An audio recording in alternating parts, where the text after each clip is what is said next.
remember that you actually copied.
All right, I think we've got the counselor logged on here.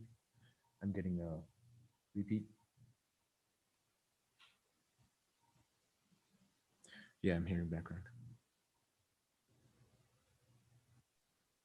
Let's see if that makes a difference. Yep, made it worse.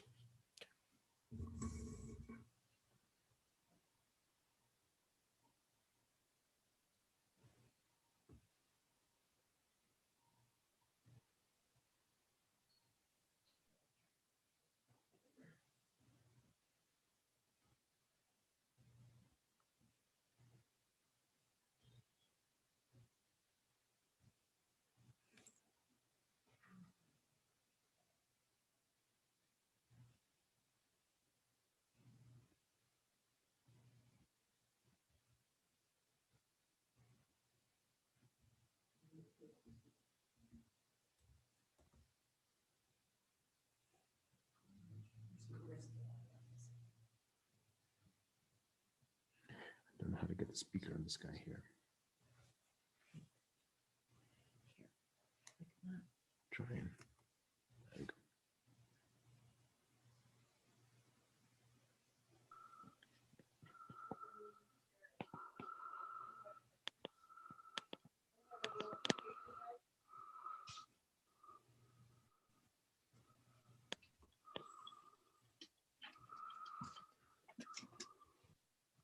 See if that made a difference.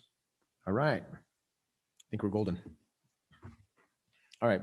Thank you very much, ladies and gentlemen. We appreciate your patience. The time is now 6:07 p.m. I hereby call this meeting to order. Please rise for the Pledge of Allegiance.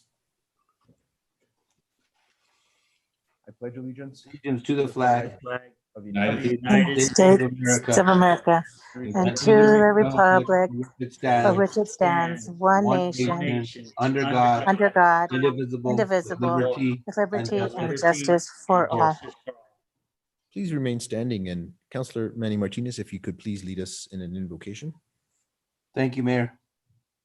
Dear Lord, I pray that you guide us always, satisfy the needs that need to be met during this meeting. Strengthen us as we make tough decisions. I pray that we will be like a well-watered garden, like a spring whose water never fails. I pray that we will be fruitful through this meeting. Also, Father, please allow us to be a living example to our state legislature as they meet this week or this month, as well as our federal leaders, of a group of people coming together to serve their community, and how though we may have different opinions, different ways of looking at things, but the goal is always still the same, and that is the betterment of our people here in the Espanola Valley. Father, please guide us to do so that this meeting can be productive and also be productive throughout 2021. I also pray for the continued health of our community, our continued safety through this COVID experience, and let us be effective and decisive in this meeting. Thank you, Lord. In Jesus we pray. Amen. Amen. Thank you, ladies and gentlemen. Please be seated. Can we please take roll? Counselor Peggy Sue Martinez, Good evening to everybody. Honored to be here. Counselor Justin Salazar Torres, Present. Counselor John Ramon Vigil, Present. Counselor Manuel J. Martinez, Here. Counselor John L. Ritchie, Present. Counselor Denise D. Benavides, Present. Counselor Dorothy D.D. Valdez, Present. Mayor Pro Tem Dennis Tim Salazar, Mayor Pro Tem is excused for this meeting. He mentioned that he wasn't going to be here. Mayor Javier E. Sanchez. Present. We have a quorum. Thank you very much. We'll now go on to the approval of the agenda. Do I hear a motion? Motion I'd to like to make a motion to approve the agenda, sir. Second. Thank you very much. We have two motions from Councillor Manny Martinez and Councillor Justin Salazar Torres, with a second from Councillor Peggy Sue Martinez. Can we take a roll call vote? Counselor Peggy Sue Martinez, In favor. Counselor John L. Ritchie, In favor. Counselor Justin Salazar Torres, In favor. Counselor John Ramon Vigil, For the motion. Counselor Manuel J. Martinez, in favor. Counselor Denise D. Benavides, In favor. Counselor Dorothy D.D. Valdez. For the motion. Motion carries. Excellent. We'll get on our way. We've approved the agenda. Now go on to the consent agenda. Honorable Mayor, motion to approve the consent agenda. However, if we may just make an amendment to the meeting minutes, it says that Counselor thanked his Uncle Richard. And although Uncle Richard is all of our uncles, he's not blood relative of mine, but I just want to make that clear so nobody gets anything confused. Thank you. You got it. There's a motion on the floor. The consent agenda usually would require that he make a motion with To that remove it. amendment. Is that what he's doing? Yes, that's right. Okay, second. We have a motion to accept the consent agenda with the change as stated above, with a second from Councillor Peggy Sue Martinez. Can we take a roll call vote? Counselor Peggy Sue Martinez, In favor. Counselor John L. Ritchie, In favor. Counselor Justin Salazar Torres, In favor. Counselor John Ramon Vigil, For the motion. Counselor Manuel J. Martinez, In favor. Counselor Denise D. Benavides, In favor. Counselor Dorothy D.D. Valdez. For the motion. Motion carries. Excellent. Thank you very much. We'll now go on to public comments. We do not have anyone signed up. Is there anybody who is listening right now who'd like to join for public commentary?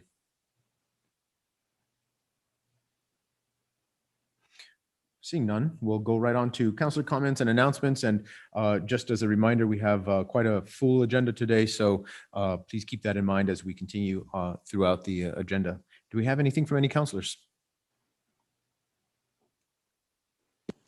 I have a comment, Mayor, and I don't know, maybe it can be discussed in city manager's update. So I think we'll just wait for city manager's update. Thank you.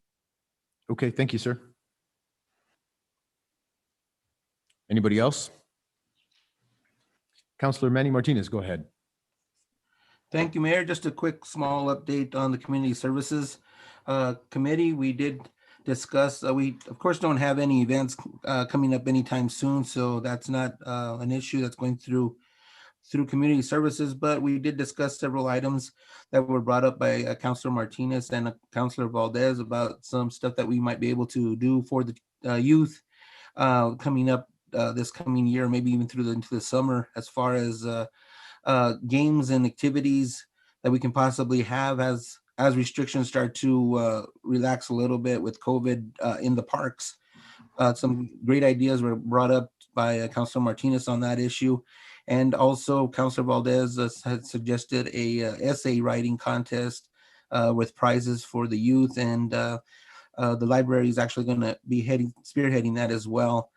These are just some of the activities. We're trying to come up with some activities that we can do through this pandemic, considering all the nonprofits that aren't right now coming forward or able to do any type of gathering, sir. So I just want to let you know that the Community Services is on it, and we're working to try and see what kind of activities we can produce. Other than that, everything is doing great.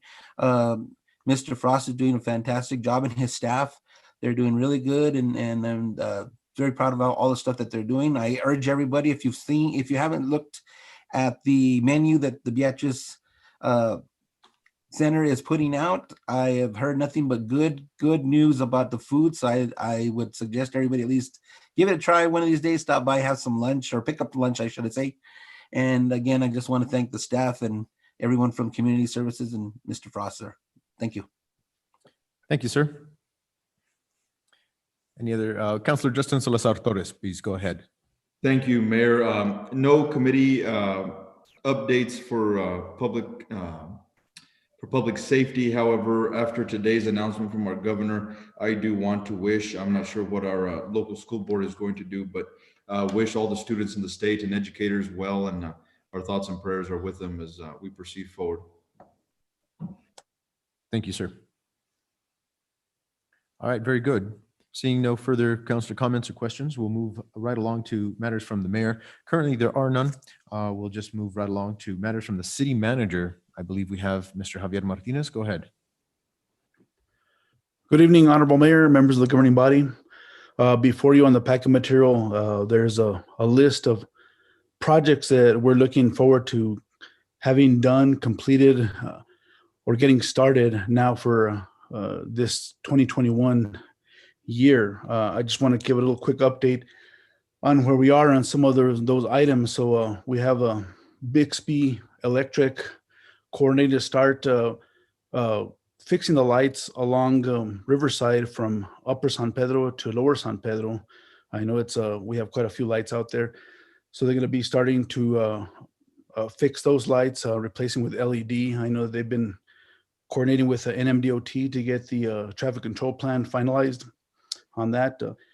On the same note with State Road 76, we've been working diligently with Wilson and Company and NMDOT to finalize and get the traffic control plan complete. I know that it's going to be a little bit more detailed than what we anticipated, primarily because of the heavy flow traffic that is anticipated through that main artery coming into Española from State Road 76 through Chimayo and the surrounding communities there.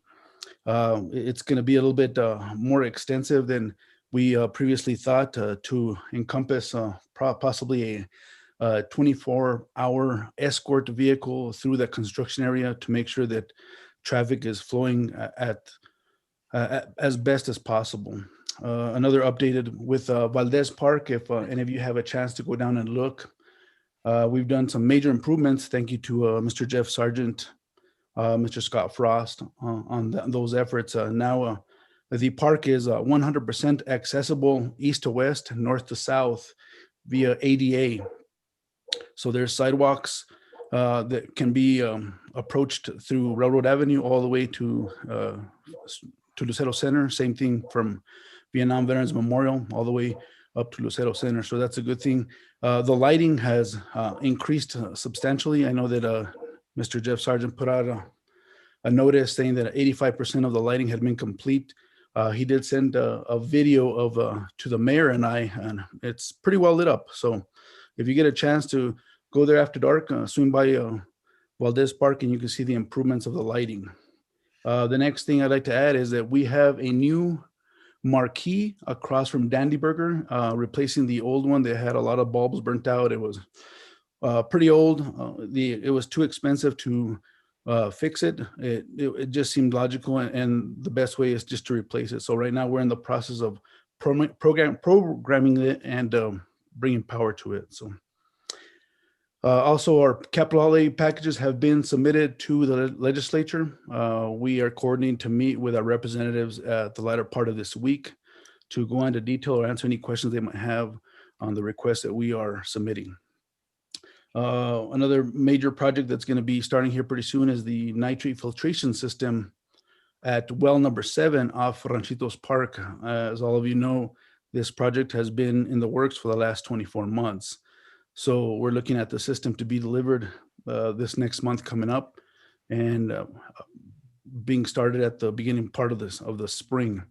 Also, Councilor John Ramon Vigil, I'll go ahead and yield the floor to you. I believe that you had a question for me.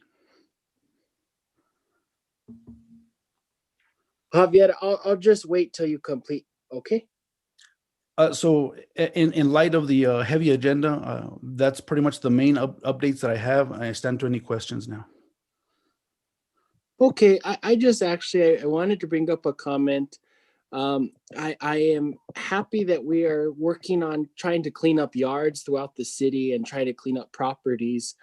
But I understand there's an area, North Prince Drive, it's really been targeted, and there's a lot of blight in that area. But one of the things I would really hope is we as a municipality can be compassionate working with these people that live on North Prince Drive.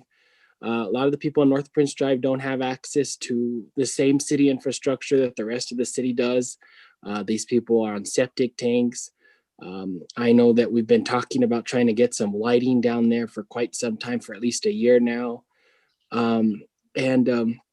I just really encourage our staff to have compassion when they're working with the neighbors down there. A lot of them are elderly, and when we're working on remediating and cleaning up properties, I hope that we can come up with a feasible, but also holding them accountable timeline of when we clean up properties, but also understanding a lot of them are elderly. They may not have children that live close by. And to top it off, they have to deal with COVID, and it's just a big burden on them. And I hope that when we have code enforcement working in this area, that's taken into consideration. And Mr. Martinez, I hope that's always communicated to our staff when they're out and about in the community. We're not over here trying to penalize people. We're just trying to clean up our community and expect better from our neighbors and such, and which should be expected of everyone. But I just hope that we can create and foster a compassionate environment and working together with our neighbors to make a great looking Espanola. Thank you. Thank you, Councilor. We'll go on to Councilor Peggy Sue Martinez. Thank you, Mayor.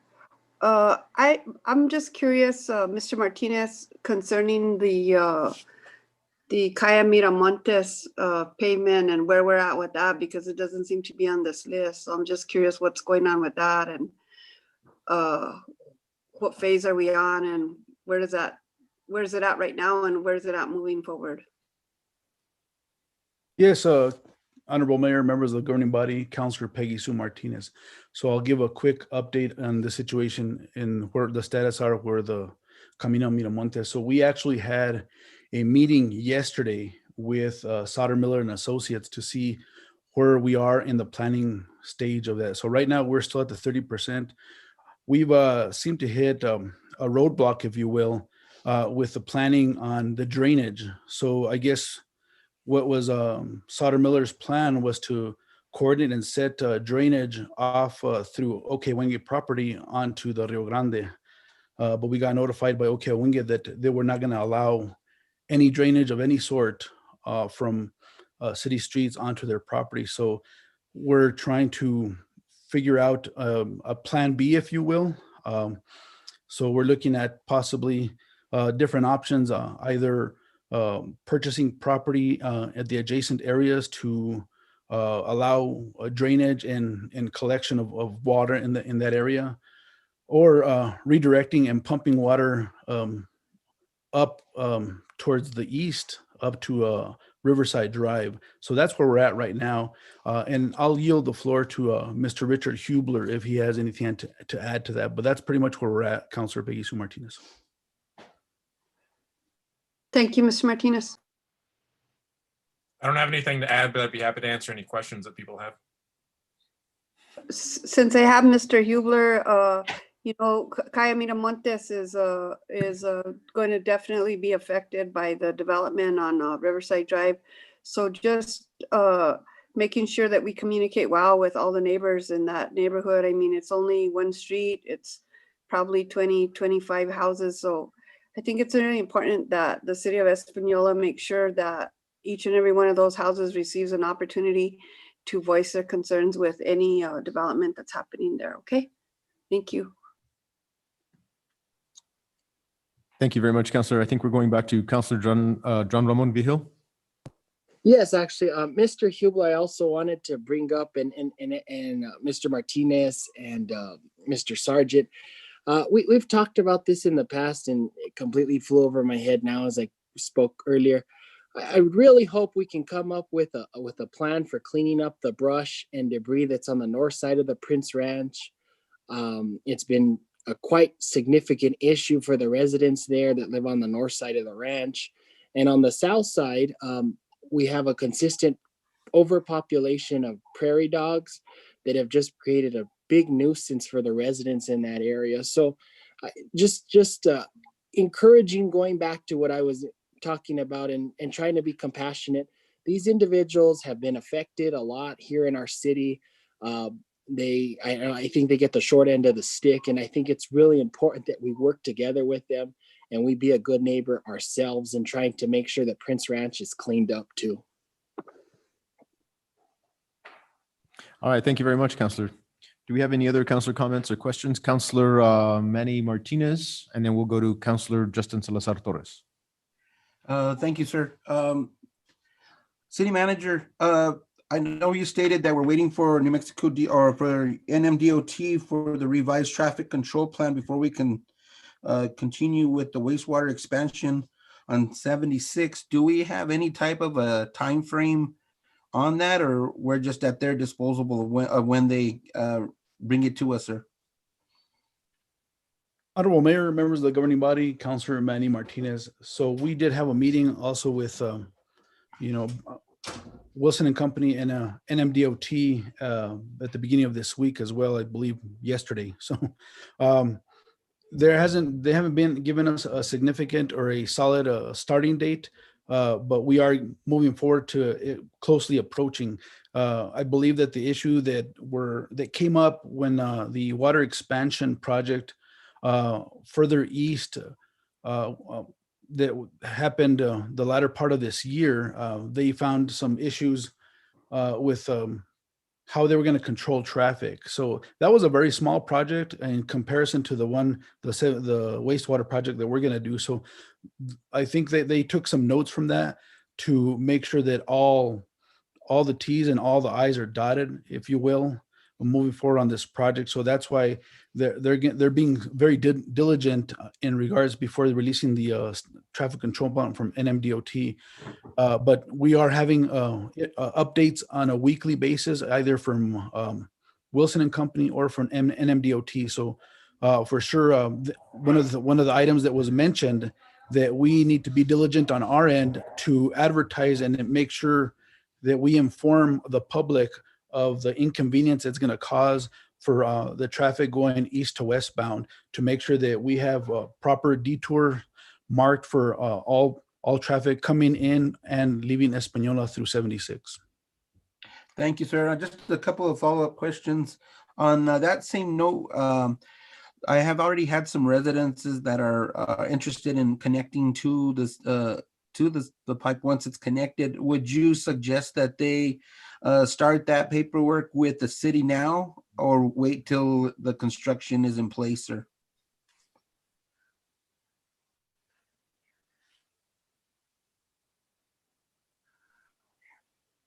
What did I do? Mr. Martinez? I'm sorry, I was muted. I'll go ahead and start over. So yes, no, I do encourage any member of the public that might be able to connect to the new wastewater line to start the communications with the city, either with the Planning and Land Use Department, utilities, and with our Public Works Department. So that way they're not waiting at the last minute, but definitely start reaching out and start that communication for sure.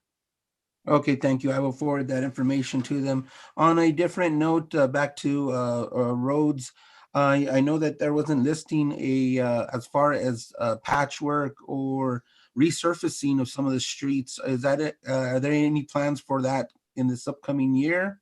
Or are we going to do that at a later date to see where we're at financially, sir? So right now, if you look at the list that I provided, I did put some red asterisks on a few items. Those red asterisks mean that we still have to find the funding for that. Everything else, we either already have the funding for or in the process of getting this project going. So as I mentioned, I believe that there's a few streets there that are already on the list for resurfacing. We're just waiting for the weather to warm up, as far as the asphalt. We have $80,000. I believe that was brought up to Public Works over the summer. And I believe that committee physically went out and inspected the roads, and they came to a determination that the best place to use the 80,000 was to improve the worst portion of North McCurdy Road.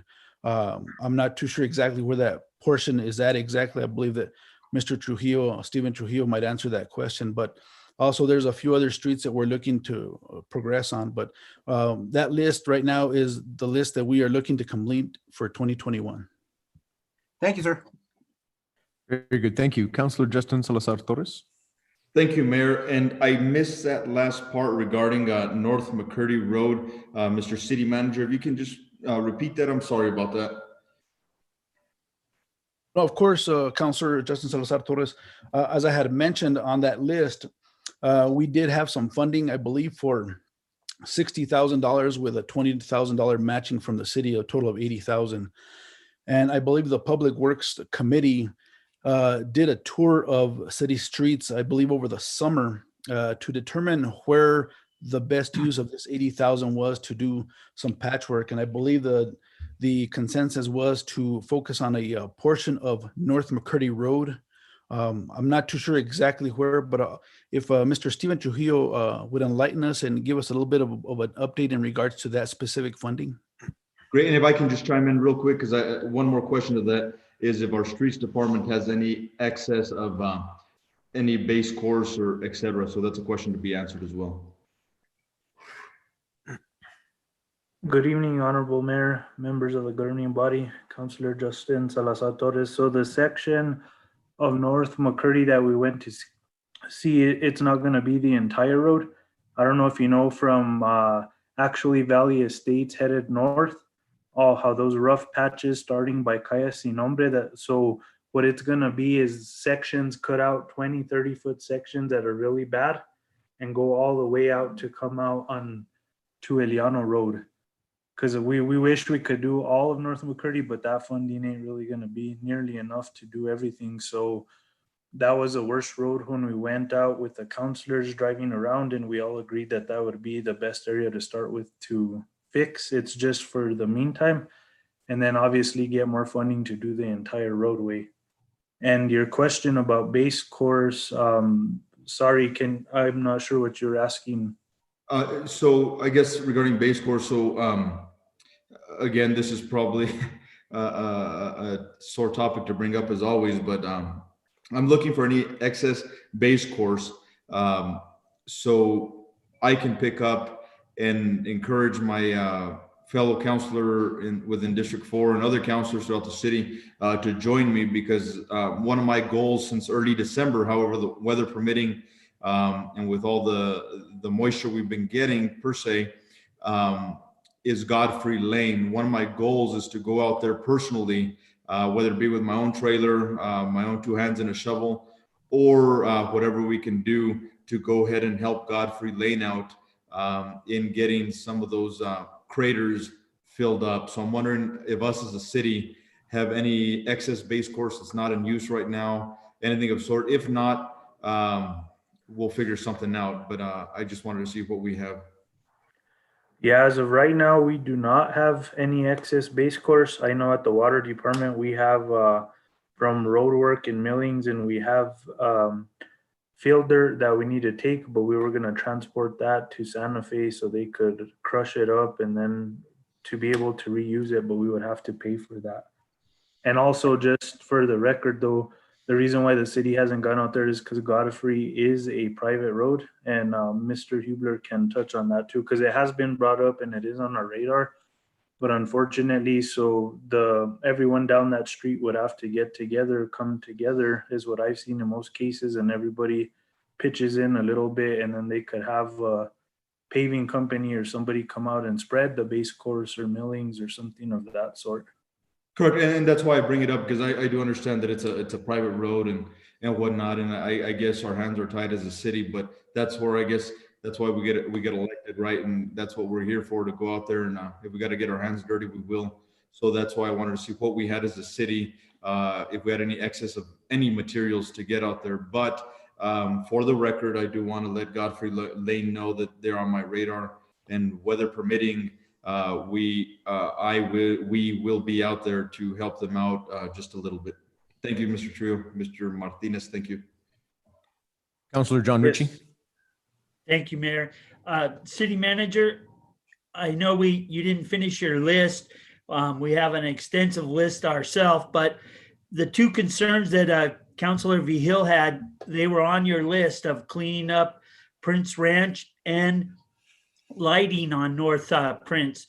Can you give a little more detail on what you plan on doing on the cleanup, and what's your time frame on the lighting? I see that you have an asterisk, so you're looking for bids. Yes, Honorable Mayor, members of the governing body, Councilor John Ritchie. So what the asterisk it means is that we still need to allocate funding for that. So I know that Councilor John Ramon Vigil had brought it up to our attention to see about what the city could do for North Prince Drive in regards to lighting that area, because it's pretty dark. So myself, Public Works Director, Street Supervisor Elijah Mares, Bixby Electric, and Hemes Co-op, we all gathered there and we had a on-site meeting. We drove down North Prince to evaluate on what we could do. So right now I'm waiting for Hemes to get me a quote and what as far as materials, and then once we get the materials what we need, and we can send it to Bixby to give us a quote on installing these lights. So that's where that's at. The cleaning of Prince Ranch, I know that I was contacted by the Environmental Department, Solid Waste Bureau, Mr. Garcia, and we've been in communication with him. We're waiting for him to be able to come out and have an on-site visit, inspection, if you will, to see what the path is forward. But right now, with the cleanup of Prince Ranch, we're coordinating with the Public Works, Streets, Parks, and with the Fire Department on a solid plan moving forward to clean up that area. Primarily, it's the overgrowth of brush, which can be conceived as a fire hazard. So a lot of that stuff is what we're trying to focus on for now. But right now, we're just waiting on the information from Bixby Electric and from Hemes Co-op as well, to see where we stand on that and find a path forward once we get all that information. Thank you, City Manager. Before we go back to any other councilors on a third round of questions, may I remind everybody that this is just a quick update from City Manager with quick questions that we may have. If there are any specifics that you have, related to things like different topics that might come up in other committees, such as Community Services or Public Works, please make sure that we address them at that time as well. Councilor John Ramon Vigil, go ahead. Mr. Martinez, I just wanted to clarify, there's two issues with the brush. There was the brush that was brought from the Vigil property on Oñate, and then there's also the brush on the north side of the ranch. Are you meaning we're going to work on remediating both issues, or are we still working on the Vigil issue from that was, I know, reported to the Environment Department, but what about the brush on the north side of the ranch that's affecting the neighbors? It's going to be just one issue altogether. So we're going to address both simultaneously. So we're coordinating to take care of everything at once. One last comment, Mayor, follow up. Yes, sir. Go ahead. I just want us to be very careful about working on any non-city dedicated streets and setting precedent up there. And in violation of anti-donation clause, if we do it on one street, we might be creating a ripple effect with where we'll need to work on other streets throughout the city. So thank you.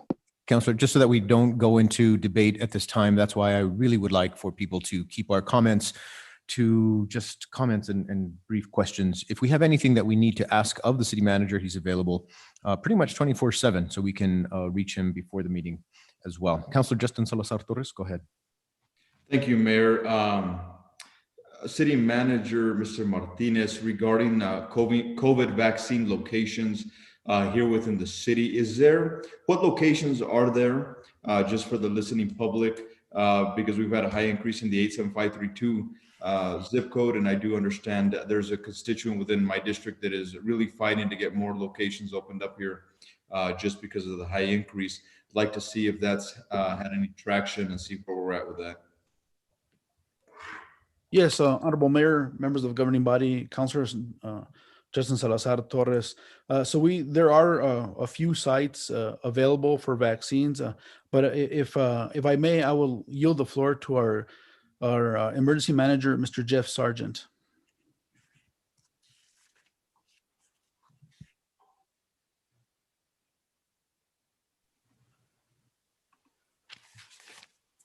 Come on.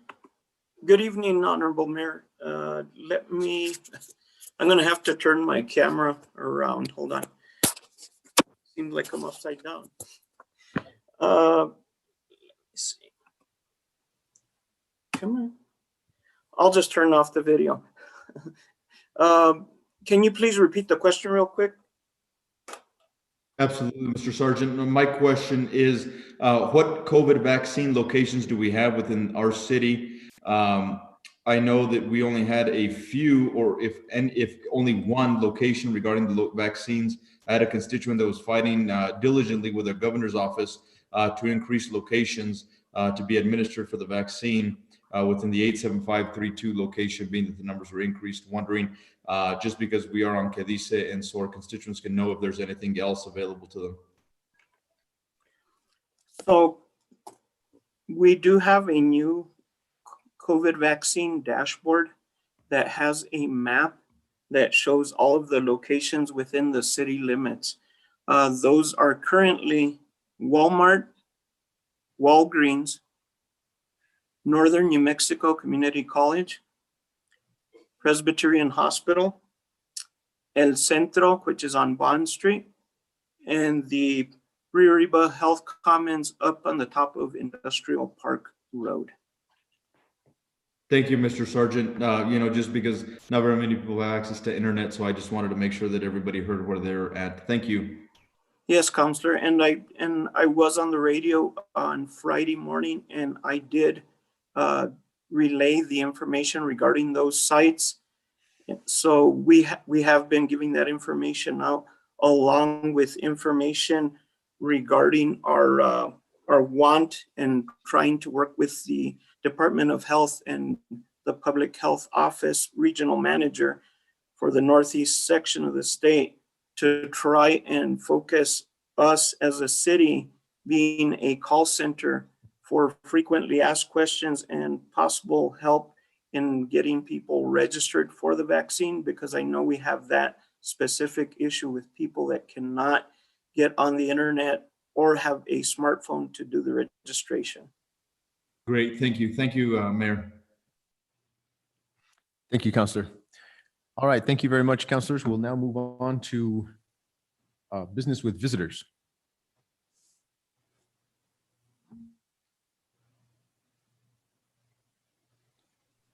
Madam City Clerk. We have an update on Espanola Pathway Shelter presented by Director Dina Moscala and Board Director President Ralph Martinez. Good evening, everybody. My name is Dina, and I want to thank you all for having us tonight. We've been looking forward to updating you because we've come a long way over the past few months and since the last time we were here. We've learned a lot, and one of the most significant learnings that we've experienced was the number of homeless folks in our area. We started out in March thinking that there were about 100, maybe 100 people that were on the streets experiencing homelessness. And since then, we've actually helped over 400 people that have come to us, 400 unique individuals that have come to us saying that they were homeless within the Espanola area. So that number, has grown tremendously, and that is partly because we didn't know they were out there and have been there for a long time. And then there are others that are new to homelessness due to COVID. During this time, since March, we've been able to put 44 people into motels, 28 people into housing, and 40 people into detox and rehab. We have a waiting list that changes rapidly. It's anywhere from 20 to 80 people at a time. Right now, we're approximately 20 people on our waiting list. And so we've been real excited to be able to help at this level, even though we've been closed all these months, working out of our parking lot, out of our cars, and financially, we've been able to do this through the CARES Act. So unfortunately, the CARES Act has ended, and so a lot of the motel stays are also ending. But the good news is a lot of the folks are moving on to more permanent housing, and so that's encouraging. So now EPS has two main focus items that I'd like to share with you. The first one is Eagle Village, and then the second one is our shelter. So Eagle Village, otherwise known as the Travelodge on Riverside, is a building that EPS purchased on December 28th. We were able to purchase this because Santa Fe County gave us some last minute CARES money that covered the cost of the building. This was a very rapid and unexpected opportunity, and we are still managing through creating our strategy. But our intention with the building is to provide temporary housing to our homeless community and to teach them some critical life skills so they can go from the streets or rehab into this temporary housing, like a supplemental housing facility, and then move on to more permanent housing. So our intentions also are to learn and honor all the guidelines, of course, put forth by the city, by HUD, by Santa Fe County, as we get closer to formalizing the strategy. Currently, we have full capacity at Eagle Village. There are 14 units, and we are providing our clients in that building with case management. We also have a safety captain living on site, and he provides some minimal maintenance, but most importantly, he provides supervision and guidance to the folks that are there, and he lives there, so that's very, very helpful. So our second focus is the shelter, and so good news, we have passed our inspections and we are excited to be opening after many roadblocks over the months. We anticipate opening on February 10th. And when we open, we're going to be honoring all the state mandates for COVID-19. So we will be opening at 25%. So that means, well, normally we open with 20 people. But at 25%, we'll be opening with 2 men, 2 women, and 1 family. We're also, of course, going to honor the PPEs and physical distancing while inside. And those that'll be our guests will be coming in for 30 days at a time, so we can minimize in and out and, again, prevent the spread of COVID.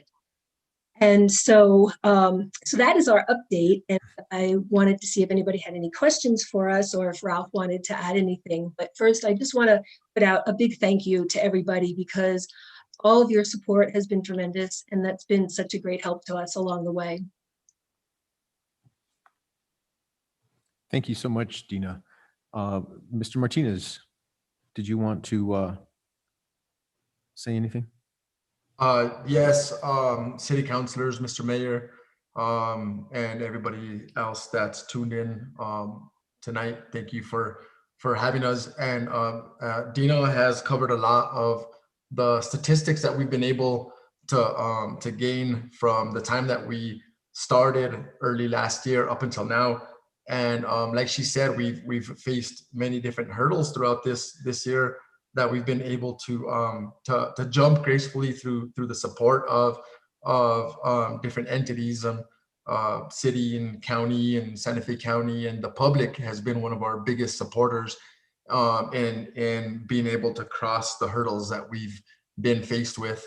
And I just want to reiterate a little bit about what Dina just said about the need, and how early last year, before the shelter even opened, when this was just an idea, a lot of the question that was coming to me was, Ralph, how many people do you think are homeless out there that really do need shelter? And my answer was, oh, I'm not sure. I have no idea. I know what I see on the streets, but I can't base anything off of that. And then now seeing the numbers that are being generated, we really do see what the need is out there. And I know one of our biggest hurdles was COVID. When COVID first hit, it changed the way we serve this population altogether across the world. And we had to open up. We thought fast and we acted fast. And I know at one point we opened up a temporary quarantine camp there at the shelter in the parking lot, and we had that up for probably a good 3 months. And we saw a lot of need just in that camp that we opened up. And I really want to give Dina and our staff a lot of credit, because they acted quick and they accommodated. And there was we saw a lot of that need, right? And so knowing that there's also camps out there right now, there's individuals that we're not going to be able to service, and the need is always greater than the supply. The demand is always greater than the supply. And so we just, we look forward to being able to collaborate with the city however we could to address these kinds of issues. I know, for example, right now there's a camp over in the Ranchitos area that people are kind of looking at and talking about. And I understand that there's thoughts of going in and kind of breaking up the camp at some point. And I just want it to be on the record that, whenever these sorts of camps are broken up, these individuals need to go somewhere. And we're doing our very best as providers to be able to serve as many as we could according to the regulations that are set in place by the governor. And so that's always a very tough thing, right? And I know that at one point when we had our camp going, I know that there was talks of potentially the city maybe considering to look at a spot where we can open up as a camp and designate something like that to individuals. And so, I just want to put it out there that as a constituent, as a community member, and as an organizational leader, if there's anything that I can ever do to maybe, get in conversation about that and to help out, I just want the governing body to know that I'm here. I'm a phone call away. I think each of you have my phone number. I'm always willing to open up to conversations on that topic and any topic. And so I just want to say that we, the Espanola Pathway Shelter, I feel that we've made history in the name of love and care for our fellow human beings, taking no judgment of why a person is battling the struggles that they battle. but instead understanding the need and more so using our time that we're blessed with to invest in others. And I think that is, at the end of the day, the most important thing is that taking that time to invest in others. And I want to thank you guys, the city of Espanola, for investing in us and helping us along our way, along our hurdles that we were faced with, and helping us to tie into that water main there on Riverside Drive, and helping us to cross that bridge that was a huge hurdle of ours. And so I just want to thank you guys for that. Thank you so much, Mr. Martinez. We really appreciate it. We have a comment from Councilor John Ritchie. Thank you, Mayor. I just wanted to make a comment. 3 years ago, you made this commitment. You had the idea and you made this commitment, and it's been tough. But on behalf of our city, I want to thank you for all the hard work and the perseverance that you've had to go through to be successful. Again, thank you so much, Ralph. Your hard work is going to pay off for our community. And God bless you. Thank you. Thank you for that, Councilor. It's definitely been my pleasure to be able to serve in that capacity. Thank you again. Thank you so much. Councilor Denise Benavides, go ahead. Thank you, Mayor. I just wanted to take some time to thank Ralph and Dina and their entire staff and Santa Fe County for everything that they do and that they've done. I've had several conversations with Ralph. I definitely have his number and Dina's, and just want to continue to offer my assistance in any way that I possibly can. I feel like there's some things within the city that are upcoming that we can work together on to assist some more of the homeless population. I also believe that going forward, I will be able to assist from the Santa Fe County side. I am going to fill a role for Santa Fe County as the Affordable Housing Administrator. So I think that I can probably jump in and hopefully see what more we can do to assist the homeless population. I definitely have seen with COVID, the homeless population go up, and I think it's going to continue to go up until the economy takes a change for the better. So I just wanted to thank Ralph and Dina and their entire staff for the hard work and for everything that you do. Thank you guys very much. Thank you, Denise. Well, wonderful. Thank you so much for joining us today. We really appreciate the update. I know that this has been on many people's minds, and thank you for taking up the leadership role that you have. Thank you. Thank you. Very well. We'll now move on to the next item on the agenda, which is a public hearing. It is the City of Espanola, New Mexico Resolution Number 2019-01, Clean and Lean Update. First of all, and we have that presentation by Planning and Land Use Director, Mr. Richard Hewler. Thank you, Mr. Mayor. Good evening, everyone, members of the governing body, members of the public. I just want to give a very brief update as to where we stand with the Clean and Lean process, and then make some recommendations moving forward. So going on to the next slide. This program over the last 3 years has been very successful. Starting with 43 properties on the original resolution, 17 properties currently remain on our resolution. Of those, 7 properties have been demolished or cleaned up through the RFP process. 1 property was demolished by the competitive bid process. 1 was demolished by the property owner. 1, unfortunately, about a year ago was demolished by a structure fire. And we've currently got 1 remaining property that's been awarded a contract for demolition, but needs some funding. So we'll discuss that a little further.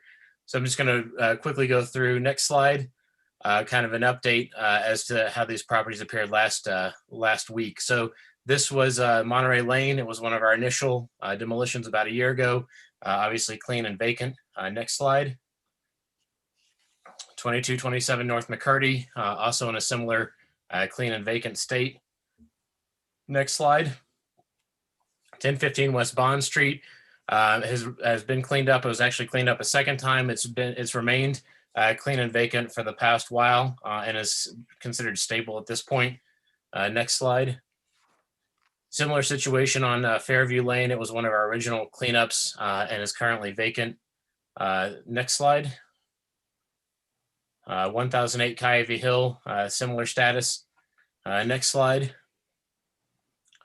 Now we're getting to the ones where we did cleanups as opposed to demolition. So this was a cleanup securing the property at 803 South Riverside. That's been completed. Same thing on the next slide for 2004 North McCurdy. As we discussed in the last update, the 2 trailers that we had scheduled for demolition were actually relocated and the property has been cleaned up. Moving on to the next slide, we're now getting to the 2 that we discussed most recently. 901 Calle Quintana was demolished and cleaned up through the competitive bid process. Next slide. This one is 804 State Road 76. This one was actually demolished and cleaned up by the property owner, saving us some money. Next slide. So this is Carr Lane. This is the one that had the structure fire about a year ago. There's still problems with this property and some of the others as far as, general nuisance complaints, weeds, that kind of thing, but nothing that rises to the level of needing action under the clean and lean ordinance or resolution, I should say. So next slide. As it stands, this is the one and only remaining property on the 17 currently on the list that we feel needs further action. As mentioned before, this is the apartments behind Rio Grande Sun on East Chamisa Street. We did award a demolition contract in the amount of about $41,000. That contract is still open because the asbestos remediation on this property exceeded our available funding at the time. The bids that we got on asbestos remediation varied from a low of $43,000 to a high of $73,000. And we'll do a bit of a run through here on the finances in a minute, but that's basically where we're at with this one is we need to find some additional funding, about $30,000 to complete this project. Going on to the next slide, just a summary, as I mentioned, of the 17 properties, 6 have not had any action by the city.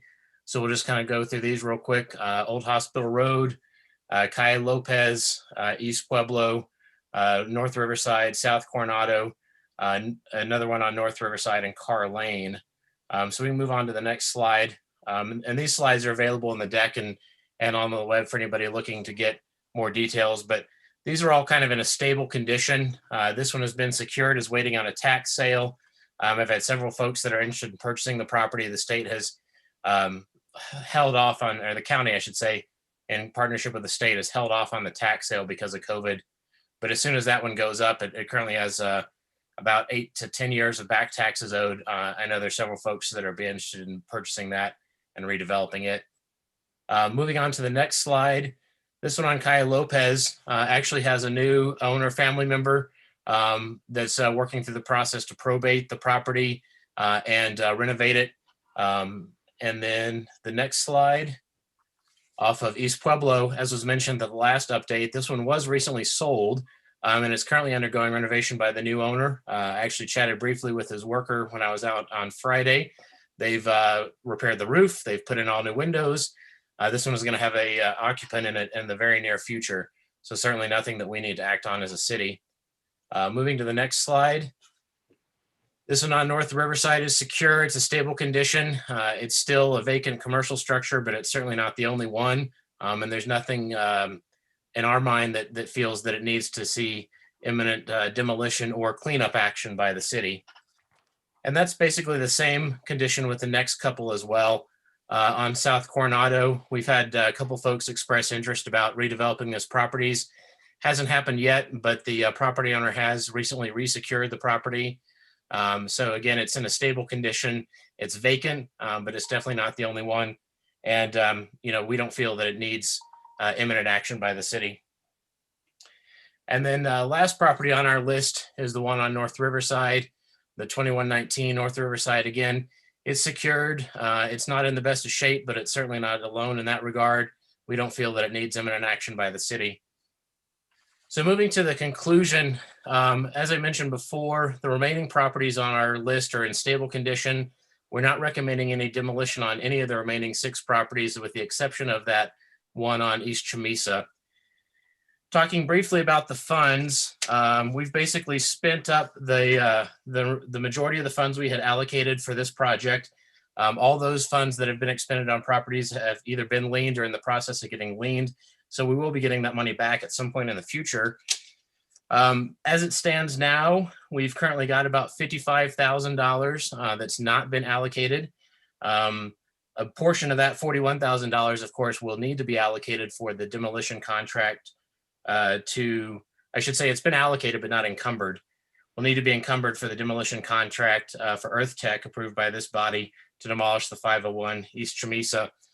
But we still have about $43,000 or more of asbestos work. So we've got about $13,000 remaining in the fund now of all the money that's not been spent. That includes the savings that we recouped by not having to demolish 2004 North McCurdy, 804 State Road 76, and a couple other projects.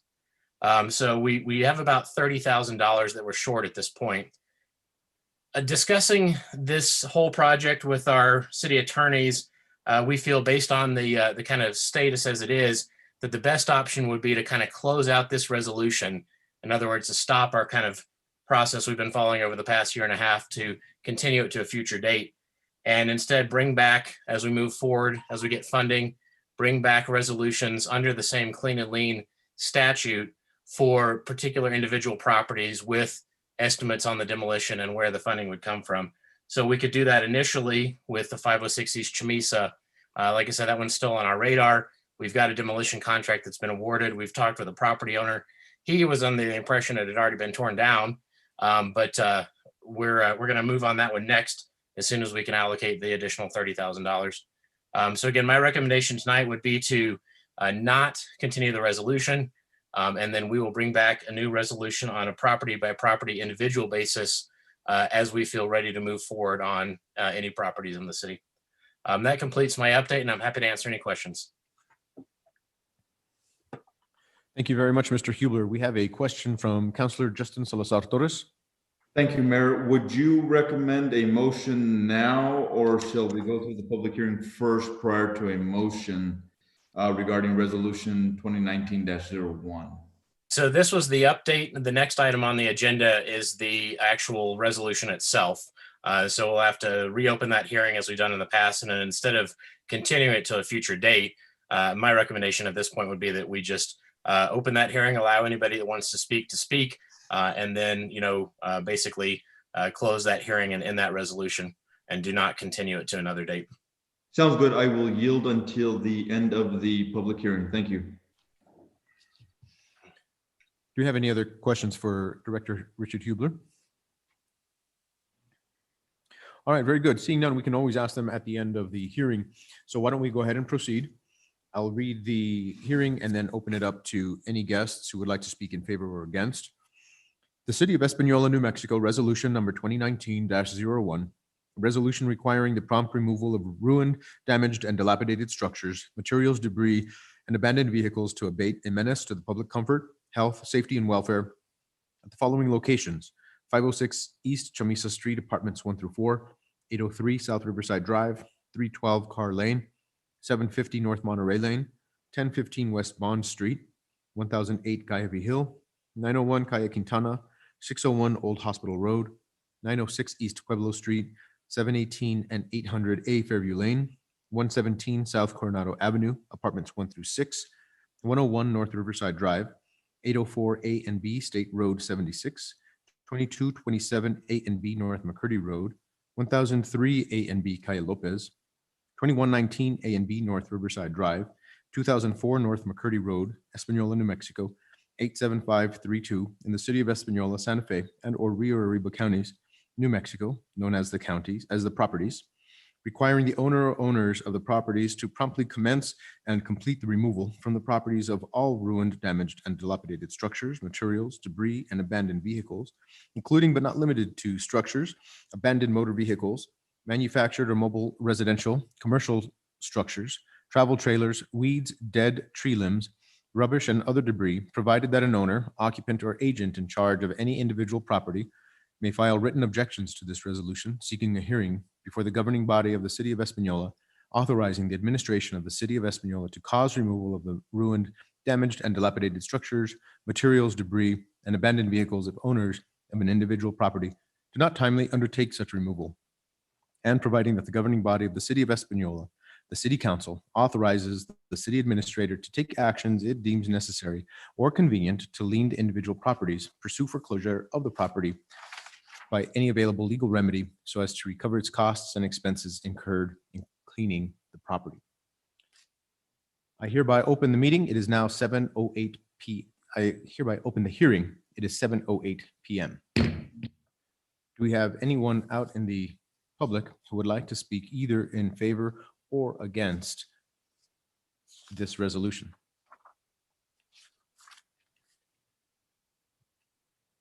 And Madam City Clerk, I will ask for your help in finding any hands that may be raised, or if you know of anybody that has signed up.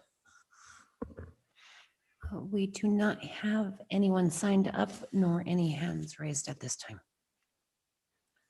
All right, very well. Well, we will continue to wait as we have plenty of time to ensure that our guests have an opportunity to speak.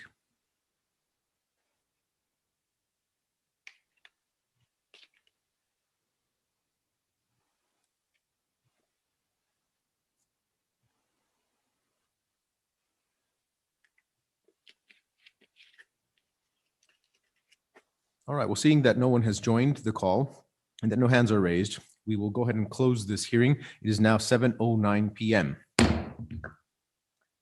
Very well. Do we have any other questions for Mr. Richard Hewler before we continue without setting another date for the public hearing of the Honorable resolution? Mayor, I'd like to make a motion to end resolution 2019-01. Second.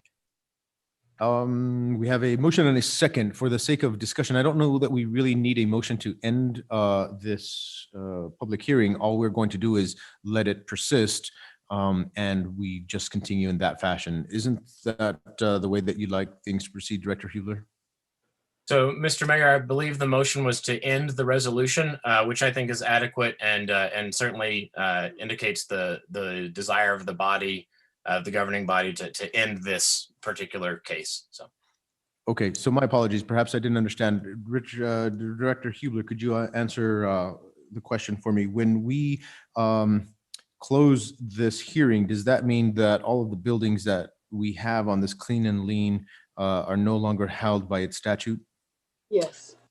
so the I'm sorry, the question's for Richard Hubler. I didn't know if somebody else was coming on board. Mr. Hubler, go ahead.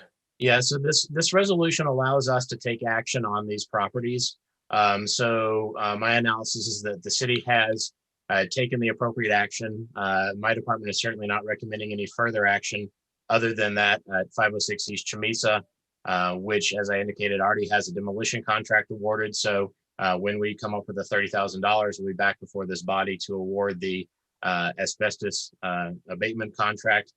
So that still stands, but this basically takes off of the city's target, effectively, the other properties on the list for further action. Everything that's already taken place, the liens have all been filed, that's all done and complete. And so that this won't impact any of that action. Okay, very well. I just wanted to, I'm sorry, Councilor Justin Salazar Torres, go ahead. Thank you, Mayor. So, Mr. Hubler, follow up regarding the properties that are still on this, should, I guess, a lack of better terms, fall delinquent regarding the maintenance on their properties, et cetera, they can still be placed back on one of our clean and lean resolutions from here on out, correct? That is correct, Mr. Mayor and Councilor Salazar Torres. The approach that the city took initially was to identify all the problem properties and encourage folks to come into compliance and deal with their properties. And we've done that. Like I said at the beginning of the presentation, of the 43 properties we started with, 28 of them basically were addressed, without city action. And the city's only had to take action on a handful of the properties. So we can and will come back on an individual basis rather than continuing this resolution indefinitely. the discussion that the city attorneys and I had felt it's a good approach at this point in time to target a particular property. The statute always gives us that authority. We can bring it before this body, and in fact, with a single property, we can get much more rapid action. The statute allows a very short time frame for us to bring a property to the governing body and say, this is the property, this is what we want to do, this is how much it's going to cost, and even we could make as part of that action, with between 2 meetings, even as fast as 2 meetings, to bring it up, have the resolution, come back, at the second meeting with the plan to demolish or clean up or whatever, take whatever actions necessary. We could have the governing body authorize that action, and then we'd be done, and then we could move on that property. So it basically takes it from this very broad approach we've had to a narrow, targeted, individual approach on problem properties as they arise. Thank you. And Mayor, if you'll indulge me for a follow-up again. Yes, sorry, of course. Thank you, Mayor. So I want to make sure, Mr. Huber, that we do not rid the judicial process that you had before us regarding the first resolution. My understanding is that we were going to have another resolution with a new list of properties on there. But in this case, that process is going to change just a little bit, is what I just understood. Right. And that's a result directly of the kind of funding reality. So the property that I think everyone can agree is still, needs to be handled is that, behind the Rio Grande Sun, the apartments on 506 East Chamisa, that's currently having squatters in it. It's recently had a fire again, had a fire several years ago. So that'll be kind of the next property as soon as we can allocate that additional $30,000 to deal with that.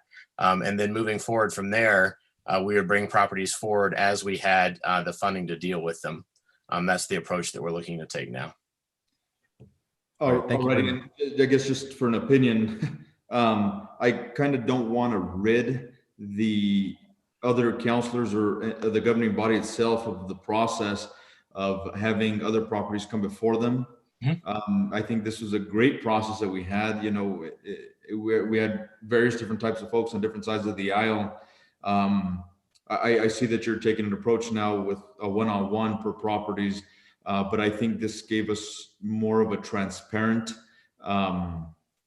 approach. I guess that's just my opinion. I'd rather prefer this process, but again, it's at the leisure of my fellow counselors. And Mr. Mayor, if I could just respond briefly to that. So absolutely, what we're talking about here with the resolution is specifically to the process of taking action. So our goal is to basically finish our original list by the time this fiscal year ends up, that we'll find the $30,000 in the next couple months, deal with Chamisa Street. And then as we move into the next fiscal year, perhaps allocate additional funding. We could, like we did before, develop a new list of properties, maybe similar to the way that the Public Works, committee drove around and evaluated the roads. We could take a tour with the governing body of all the properties that were suggested, rank them, and then we could proceed down that list, on a 1-by-1 case. We do the worst property, find the funding, find the quotes, get the estimates, bring the contracts before the governing body, do the resolution for that property, and then complete it, and then move on down to the next. So we can still keep that transparent process citywide.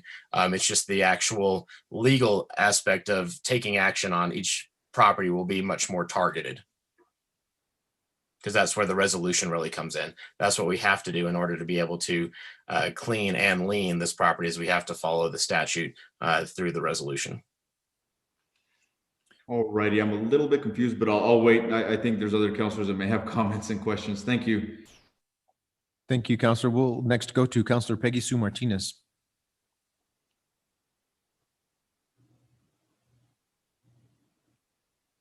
Counselor, if you could perhaps unmute.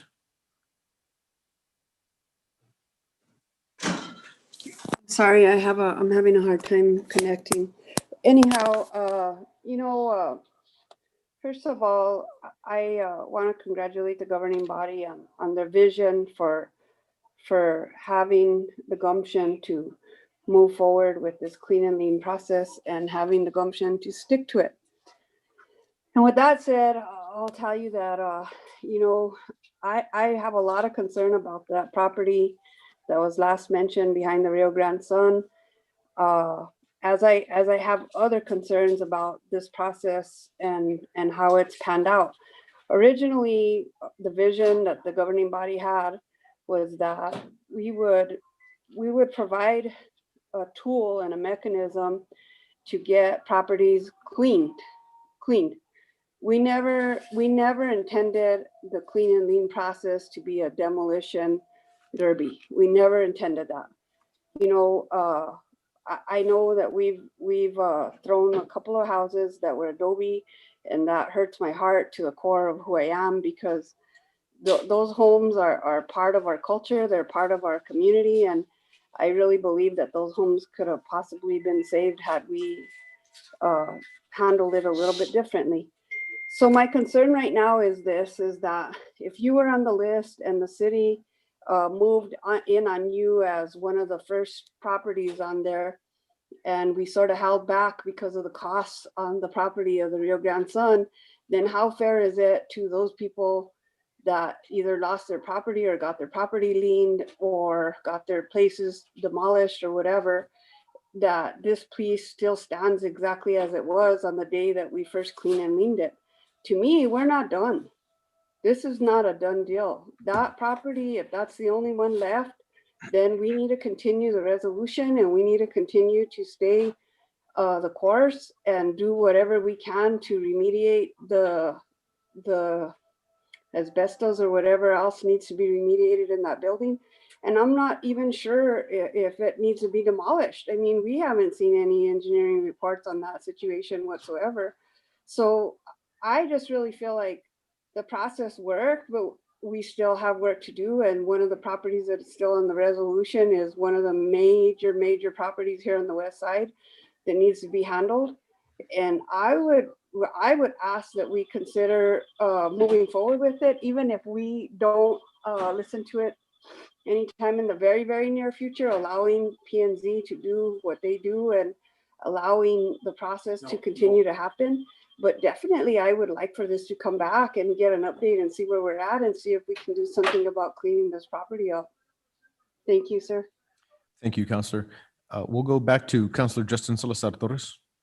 Thank you, Mayor. And just a point of clarification, Councillor Peggy Sue Martinez, I do understand where you're coming from exactly. That's why I'm very confused right now in what I was hearing from Planning and Zoning, from Planning Director regarding what we were doing with this resolution. I'm more than willing to pull back my motion and the approval to demolish this resolution 2019-01. However, you know, I was wondering if we were going to get another resolution the same way with a new list of properties to continue this process, because it's a great process. You know, I concur with Councilor Peggy Sue Martinez. We have done a great job as a governing body. I just want to make sure that the process stays the same, just a little bit more transparent for the individuals with properties, etc. But being that there be that one property, Richard, behind the Rio Grande Sun, wondering if should we bring up a resolution with this property on it so it doesn't fall through the cracks. You know, like I said, I was just a bit confused with what P&Z was recommending.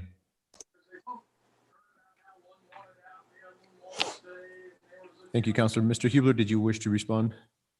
So certainly, you know, the intention was to bring back a resolution for that specific 506 East Chamisa property once we had the $30,000, you know, for the shortage, basically. Perhaps, you know, another approach could be to continue this resolution, as you indicated, until we deal with that property. You know, we felt it was cleaner. This resolution has been continued for a couple of years now. We felt it was cleaner to kind of separate that out, kind of wrap up what we've done with the other 16 properties, kind of get them all off the resolution effectively. And that could be an alternate motion. I mean, if the governing body wants to keep resolution 2019-01 alive, we can, you know, make a motion perhaps to remove all the properties except for 506 East Chamisa, leaving it on the resolution and still kind of on the city's target in that sense. Honorable Mayor, I'd like to make amendment to my motion to remove all the following properties with the exception of 506 East Chamisa. Counselor Peggy Sue Martinez. I feel that that's a good amendment to the motion, and I'll second that. Okay, so we have a motion and a second with an amendment removing all but, is it 305 Chamisa? 506 East Chamisa. Sorry, removing all but 506 East Chamisa from the resolution. We will take, Mayor? do we have any discussion, first of all?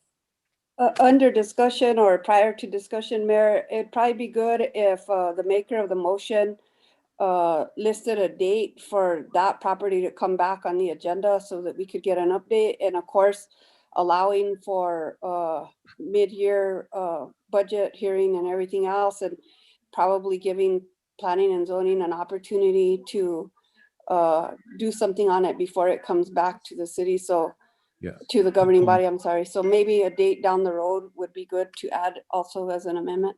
May I suggest April the 13th or the 27th? I'm at the leisure. We'll do April the 13th, just to give a little bit more cushion. I will amend my motion to include April the 13th. Honorable Mayor, again, if I need to, for point of clarification, to remove all of the on resolution 2019-01 with the exception of 506 East Chamisa. All right, very good. Before we go on to questions to counselors, we'll go to Counselor Manny Martinez and then Counselor Ritchie. Mr. Hubler, you were going to make a clarification there. I was just going to ask if we could make it the second meeting in April instead of the first, if that's possible. Counselor Salazar Torres, are you okay with that? I am perfectly great with it. If you need me to state that, you just give me a few minutes to look at my No, calendar. that's okay. I think what we'll do is say that there's a motion on the floor to amend the original motion so that we remove all but 506 East Chamisa Street, and that we continue the Clean and Lean Resolution 2019-01 on April the 27th. We have a second from Counselor Peggy Sue Martinez, but for discussion, we have Counselor Manny Martinez. Thank you, Mayor. I have a question on one of the other properties, the one for the old Mel Patch. They're off of Cordet Road. This would be one of the properties being taken off. I believe earlier this year that a property, the property owner had scheduled to or was trying to look into demolishing that property.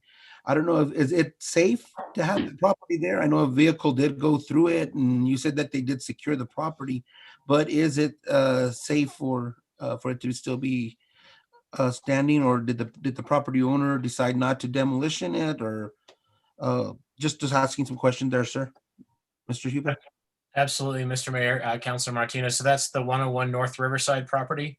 Yeah, we understand from the property owner that they opted not to demolish the property at that point in time, and they indicated that it was sound to persist.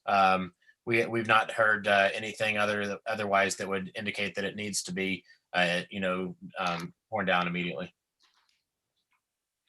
Okay, thank you, sir. Thank you, Counselor. We'll now go on to Counselor John Ritchie. Thank you, Mayor. I have the same concerns about property 101 North Riverside. I'm concerned about the structural soundness of that building. There's cracks along the wall. There's not a floor in there. They've put dirt as a floor. Has that been inspected for safety? If we're leaving that building, it should be, since it's in a neighborhood, it should be inspected to ensure that it is sound. So Councilor Ritchie, members of the governing body, our department has not inspected for structural soundness that building or any of the others that have come off either. We kind of rely on the information that's presented to us by the property owner, unless there's imminent danger, and that one in our last kind of visual inspection didn't appear to have the need to get a professional opinion. Again, it is in a neighborhood. It's close to the roadway. There is still safety concerns for that in that neighborhood. It gets opened up. There's still possibility of squatters in that area. I shall have concerns on that property. Thank you, Counselor. Counselor Manny Martinez. Thank you. A follow-up on that, would we be able to get a state inspector to go in and see if that building is sound? So- And if not, that we can bring it back on a list at a later time? Yeah, I can engage with this the State Construction Industries Division. They generally don't provide that kind of opinion, though. Theirs is much more along the lines of, as we've done several walkthroughs with them for condemned properties, they'll discuss like the particular issues that need to be addressed to bring it up to code. But they generally don't provide any kind of advice or guidance on the structural soundness of an existing structure. Thank you, sir. Counselor Justin Salazar Torres, and then we'll go to Counselor Peggy Sue Martinez. Thank you, Mayor. I just want to make a comment with respect to my fellow counselors. I know that we all have individual properties that may or may not be within our districts that we have concerns about. I am more than willing to amend my motion to accommodate fellow counselors with certain properties that they may have concerns about. I just want to hear them all out, and being that I'm the maker of the motion, I'm more than willing to have that respect for every counselor. Thank you. Thank you, Counselor. Counselor Peggy Sue Martinez, go ahead. Thank you, Mayor. I do have the, excuse me, have the same concerns that Councilor Ritchie and Councilor Manny have discussed on that building. So I would recommend to the maker of the motion to include that and excluding that property too, leaving that on so that we have an opportunity to evaluate it further down the road. So for point of clarification, it was the 101 North Riverside Drive, correct? That's correct. And Councilor Manny Martinez, which property did you have in mind, if there was any at all? It was the same property there on Riverside, the old Mel Patch. Would we be able to get the owner of the property to get an occupancy on that from the state? Why would he do that? I'm not sure as far as the occupancy, because it's an existing structure. They generally only grant the certificate of occupancies on new construction. But we could talk with the owner of the property, and we could do some research about getting a professional opinion on its structural soundness before we come back in April. Thank you. Counselor John Ramon Vigil, go ahead. Mr. Hubler, I brought these up in the past, and so we are going to target properties, but it's vacant land, but it's continued to be a persistent problem for the neighborhood, and that's 1005 Kaya Vigil and then 1007 West Bond Street. I believe that, we've torn down the property and we still have the continuing issue, so I would appreciate if we monitor this. The continual usage of the property now has developed into a campground site. And I think that we've done one part of the job, but demolishing the building wasn't the entire project. And just for clarification, that was 1015 West Bond or 1007? 1015, sorry. Okay. Yeah, 1015, because 1015 Bond Street. Yes. Okay, and then the 1008 Kaya Vigil. Yes, that's tore down. Okay, yeah. Yes. Those are certainly ones that we're keeping an eye on. As I said, they've been cleaner than not recently, but yeah, we'll continue to keep an eye on those. There's not much more, honestly, that we can do under the clean and resolution for either of those properties, that we don't have other avenues to pursue, including just our general code violations for nuisances and other illegal activity. Thank you, Counselor. Thank you, Mr. Hubler. Do we have any other questions? Counselor Justin Salazar Torres, what is the pleasure? Thank you, Mayor, for indulging me tonight. So I believe I need to amend my motion to continue resolution 2019-01 to only include properties 101 North Riverside Drive and 506 East Chamisa Street.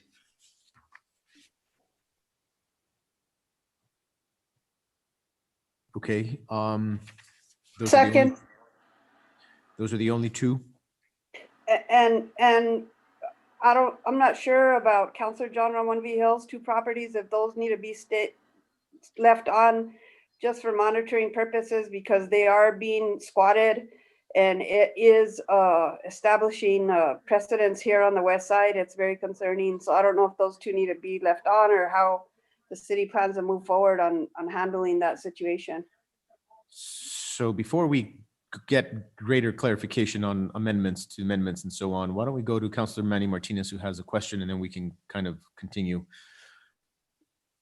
Thank you. This question, Mr. Huber, on those properties that Councilor Ramon is talking about, what is the owner status on that? Are they taking any responsibility for their properties as far as fencing them in or keeping the properties clean, or what's the status on the ownership there? Sure. The property on Kaiwi Hill, 1008 Kaiwi Hill, is still owned, or I should say the owner of record is deceased. There is family that lives nearby and directly adjacent.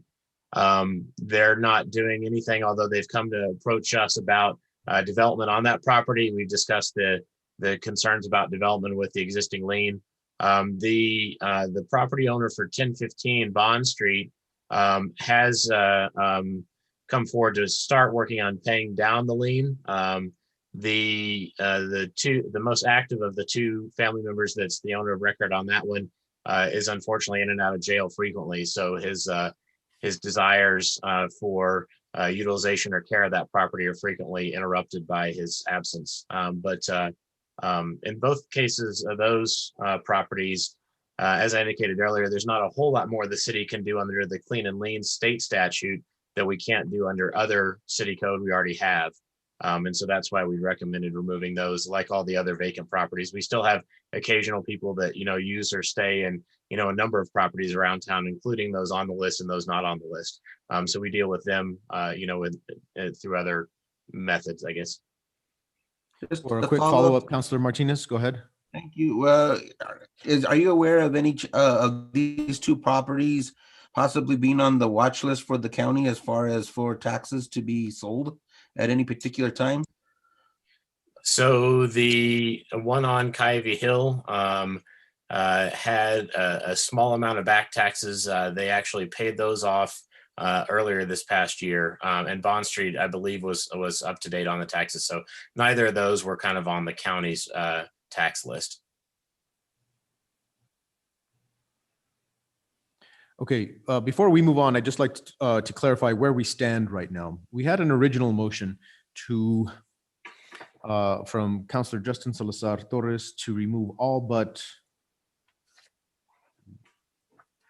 506 East Chamisa.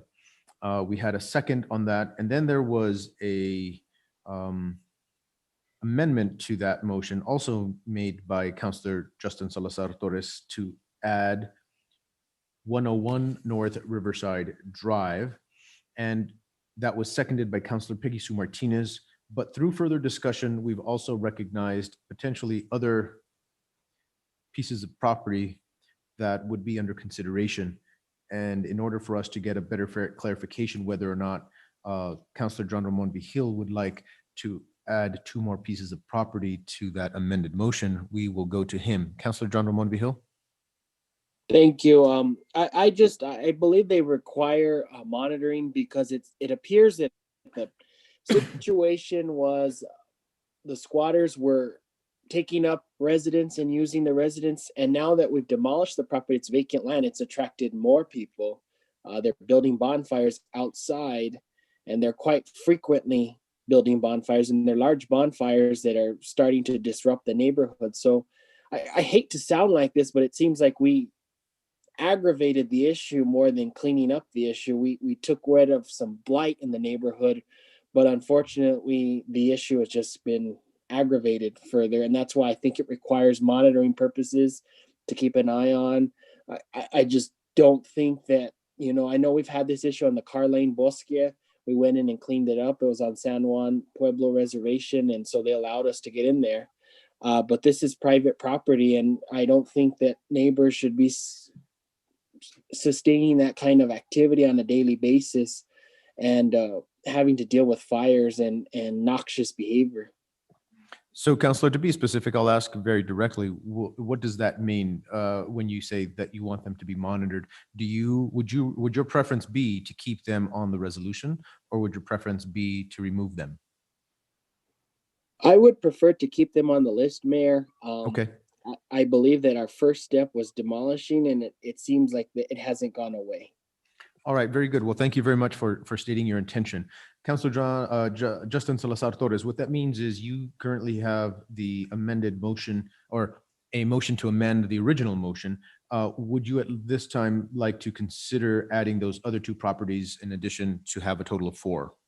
So if I may, Mayor, Mr. Hubler, what teeth, for lack of better terms, does this give you as being included in the resolution to attack these issues that Councilor Vigil is speaking about? Is there anything in there that gives you any sort of teeth, or do you have other avenues that can confront these situations? Thank you, Councilor Salazar Torres and Mr. Mayor. And I definitely agree with Councilor Vigil about the ongoing activity there. These are properties that we're keeping an eye on because there continues to be activity that's not, certainly not desired by the city and generally not permitted by the city regulations and city code. The teeth provided by the Clean and Lean resolution is a state level statute that effectively allows us to take action to clean up, including demolishing on private property, and to then take whatever cost the city incurred, be it our staff or through contractors, and lien that against the property owner of record. And that's what we've done. In fact, like I said, those liens have already been filed on those properties. So at any point in the future, if they were to sell, those liens would be paid off and the city would get their money back. Now, aside from the Clean and Lean, the city also has on our books the International Property Maintenance Code that allows us to deal with properties. That's what we use to condemn a number of properties around town. We've also got our nuisance ordinance, chapter 254 of the code, that allows us to abate nuisances, a variety of different nuisances that are enumerated there, including trash. And that nuisance code actually allows us to lien properties as well. It's city law, not state law. And then, of course, we've got, regulations and such around trespassing. Now, some of those regulations are stronger than others. Once we condemn a property, we can require the property owner secure it and prevent entry and arrest anybody that's trespassing, even the property owner. And we've considered doing that in a couple cases on other properties in the city. So there's a variety of different avenues. I think that, while certainly those are problem properties, I don't know that there's anything specific to the state statute, the Clean and Lean resolution we're discussing, that gives us any additional or better tools to deal with the kind of activity that we're seeing and that Councilor Vigil described happening on those or on any other properties around town. Thank you, Mr. Hubler. Honorable Mayor, I'd like to keep my motion as stated. Okay, so the amended motion is to only include 101 North Riverside Drive to the 506 original motion. Correct. And that was seconded by Councilor Peggy Sue Martinez. And for discussion, we have Councilor John Ramon Vigil. Just real quick, I appreciate the analysis, Richard. One of the things, how do we handle makeshift structures? Because that has occurred at these two properties where the squatters have taken up building temporary structures using any kind of means. Does this prevent us from being able to go in there and clean the property in terms of getting those structures out of there? Are we still allowed to do that with municipal ordinance? Councilor Vigil, members of the governing body, yes, we can. The municipal code under the nuisance thing would allow us to prosecute illegal occupation basically of the property, unpermitted structures under, housing standards or property maintenance or several different chapters. And then we would take that to the municipal court and before Judge Salazar, who could find the individuals guilty. We do have some teeth under that regulation to take action.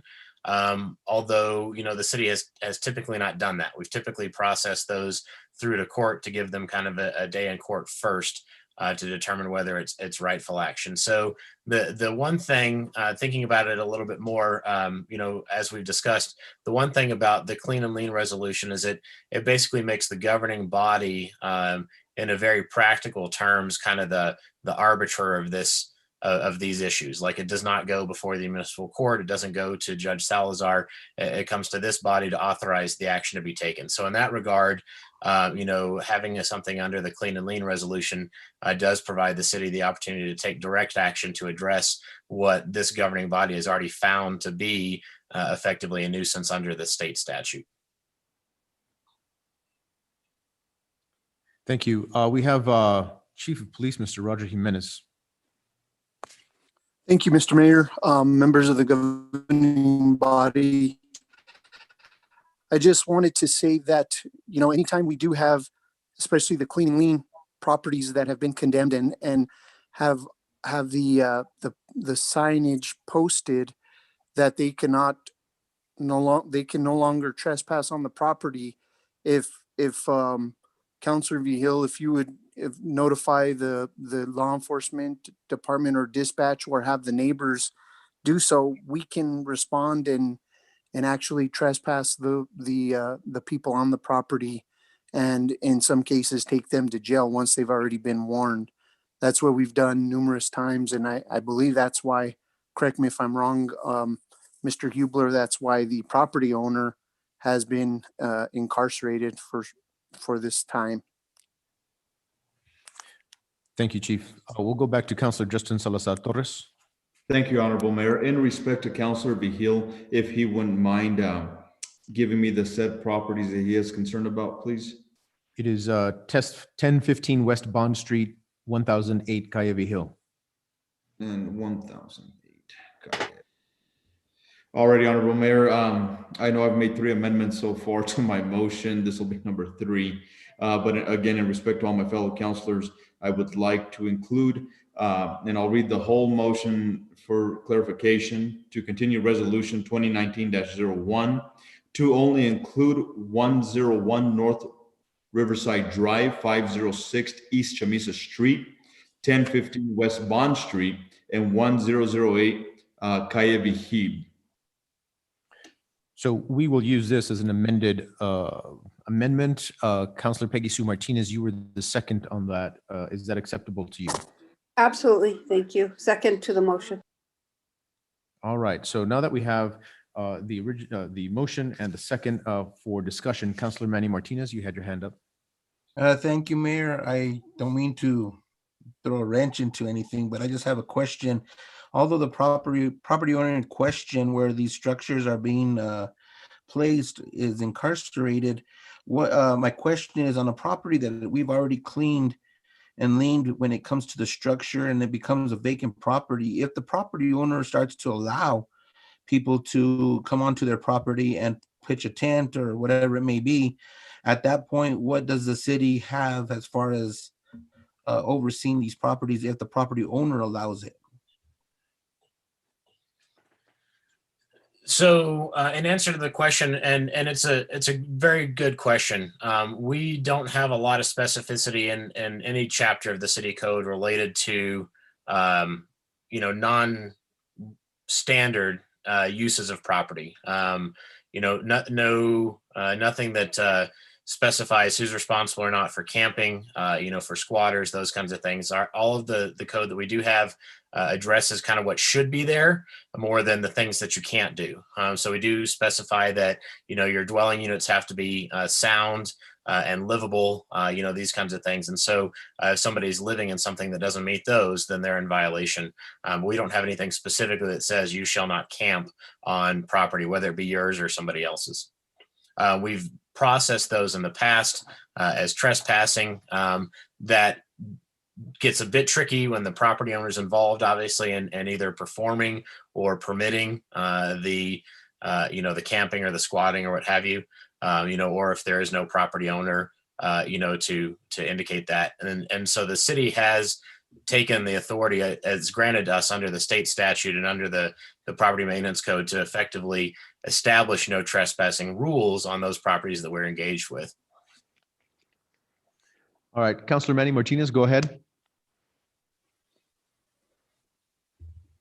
A quick follow-up. In order to do as the chief was stating, would we need to get the property owner's permission or the property owner to request that anybody on his property be arrested or that there's a violation? Do we have to get the property owner's permission on that?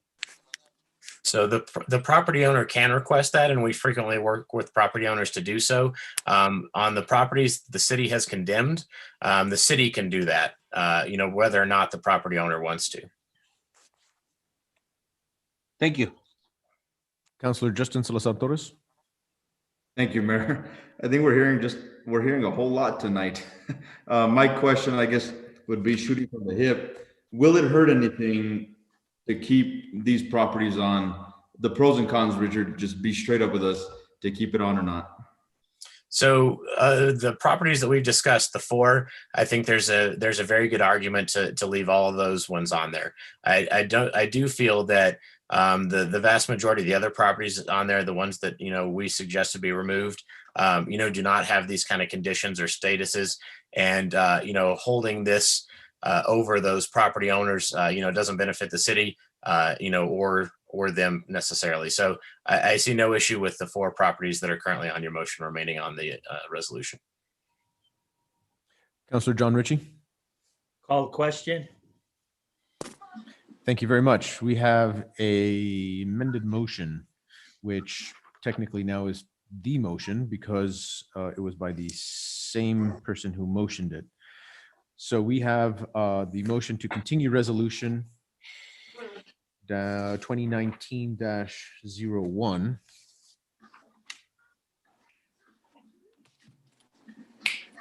with only the following four properties of 1008 Cayuga Hill, 1015 West Bond Street, 101 North Riverside Drive, 506 East Chamisa Street, apartments 1 through 4. The second was by Councilor Peggy Sue Martinez. And can we take a roll call vote? Councilor Peggy Sue Martinez. In favor of the motion as amended many times. Thank you. Councilor John L. Ritchie.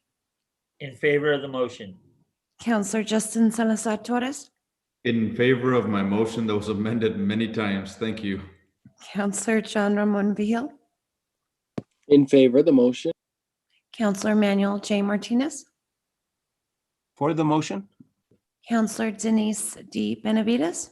In favor of the motion. Councilor Dorothy D.D. Valdez. In favor of the amended motion. Motion carries. And just to also reflect that the date for that next meeting was going to be April the 26th. I'm sorry, April the 27th, 2021. All right, very good. We can now move on to items proposed for council consideration, discussion items, and action items. This is for discussion only. A consideration of proposal for speed deterrence on Valley Drive, which was tabled from the December 8th, 2020 City Council meeting by Councilor Justin Salazar Torres. We have a presentation here by Public Works Director, Mr. Steven Trujillo. Good evening, Honorable Mayor, members of the governing body.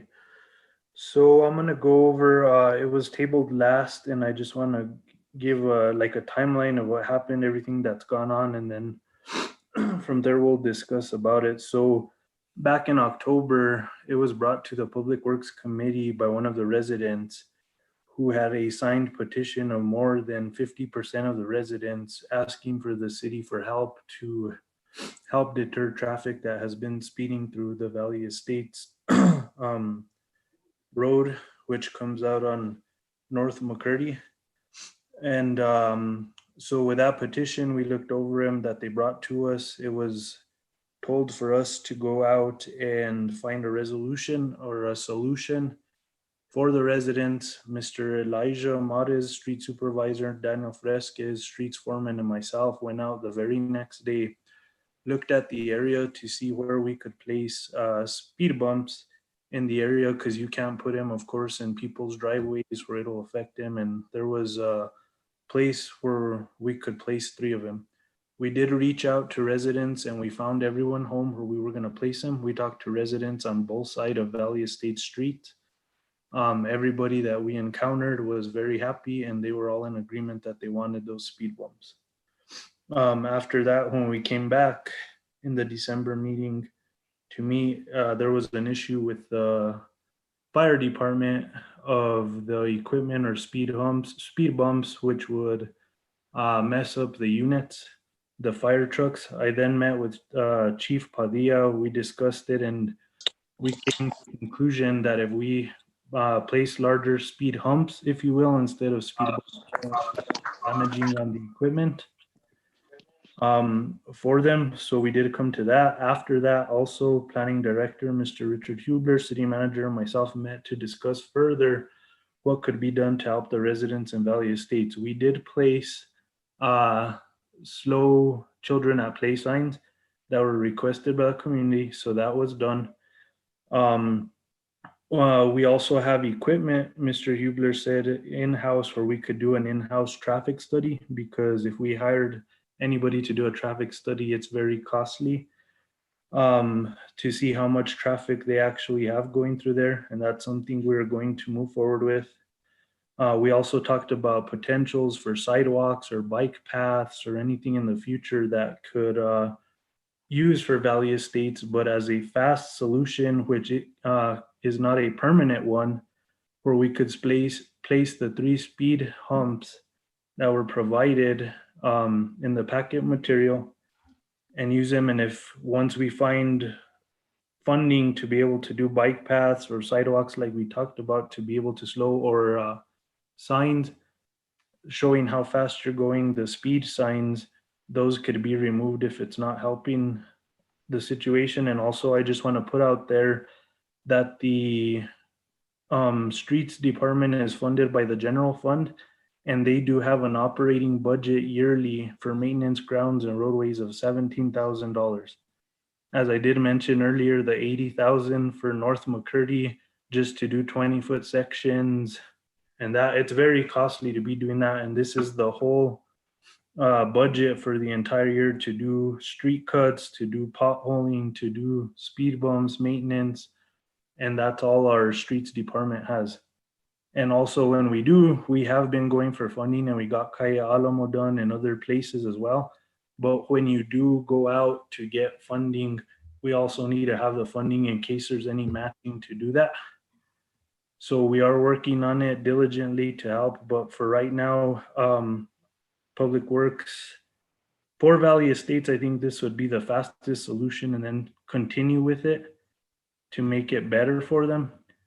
And that's all I have, and I'll stand for any questions. So Honorable Mayor, first of all, I'd like to make a motion to untable the discussion item for Valley Drive that was tabled on December the 8th, 2020.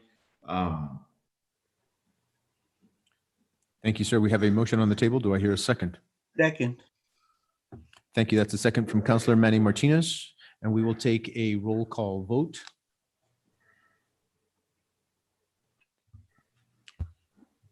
Councilor Peggy Sue Martinez.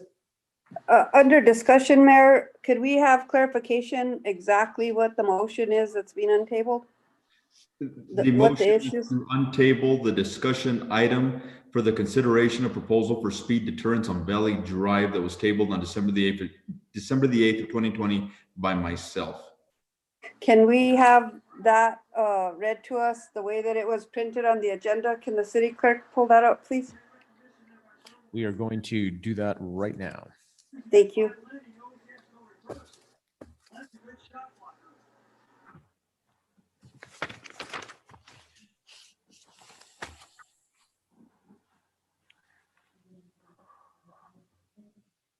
Yes.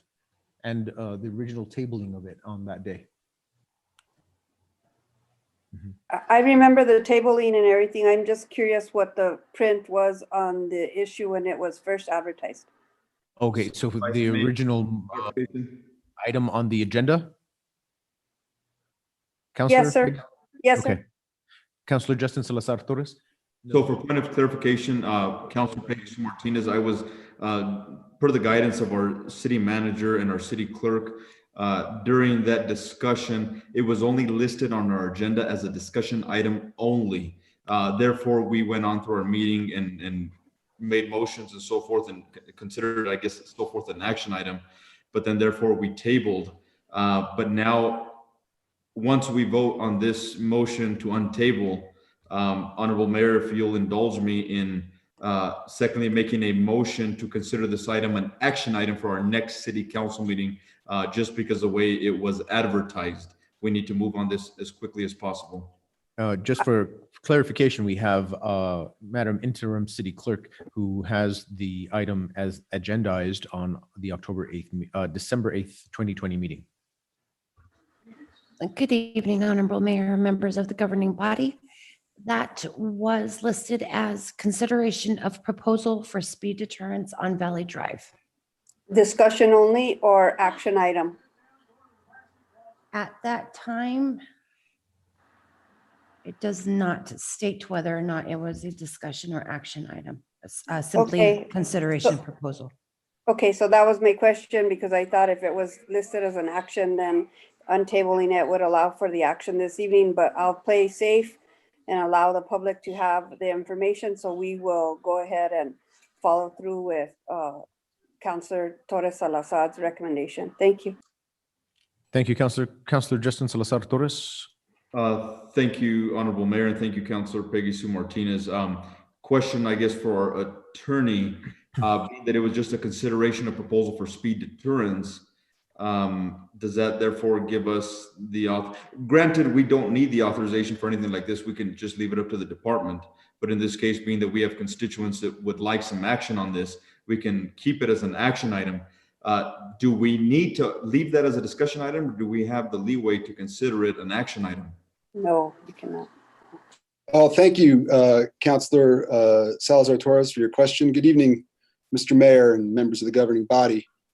Because the agenda states that it's a discussion item only for tonight's meeting, then we cannot simply convert that to an action item because the public wouldn't be given sufficient notice that council would take action on that item tonight. Thank you, Mr. Nahum. And again, then therefore my motion would stay as such. If I may just add a little bit of discussion, I do want the constituents of Valley Estates to know that we will move on this hopefully within the next 2 weeks. And I hope that this does not get forgotten on our next agenda. Could we just make a recommendation to the city manager and the staff to bring back this issue as an action item without having a vote on it?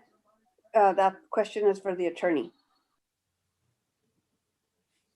I think any direction to the city manager that's concrete like that, to have an item on the next agenda as an action item, would need a full vote of the council. Okay. All right, so now that we will continue with discussion, do we have any counselors? Well, first, there was a motion to untable, which is in my best estimation, studious and wise, but also maybe not fully necessary because we untabled it by placing it on the agenda. So we, just for the sake of perhaps even most fullest transparency, we'll just do a roll call vote, which we already did. Thank you, Mr. Tai. And so do we have any conversation or discussion from any of the counselors? Call for the vote. Just 1 second here. And what is the vote? Oh, I thought we already did we hadn't done it yet? Okay, we'll go ahead and do it for the sake of sure, transparency. But like I said, it wasn't as necessary because we untabled it by placing it on the agenda. But go ahead. Okay. Counselor Dorothy Didi Valdez. For the motion. Counselor Denise D. Benavides. For the motion. Counselor Manuel J. Martinez, For the motion? Counselor John Ramon Vijel, For the motion. Counselor Justin Salazar Torres, For the motion. Counselor John L. Ritchie, For the motion. Counselor Peggy Sue Martinez. Also in favor of the motion. Motion carries. All right, very good. So now that we can continue discussion, we have Counselor Justin Salazar Torres who would like to begin that conversation. Thank you, Honorable Mayor. And as mentioned, I'd like to make a motion to place this item, quote unquote, consideration of proposal for speed deterrence on Valley Drive as an action item for our next city council meeting. Second, the motion? Excellent. We have a motion and a second of the original motion from Counselor Justin Salazar Torres and a second from Counselor Manny Martinez for discussion.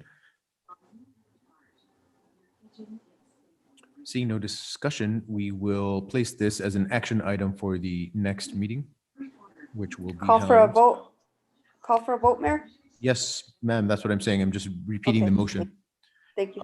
so that we can have this as an action item at the next meeting, which according to my calendar will be February the 9th, 2021.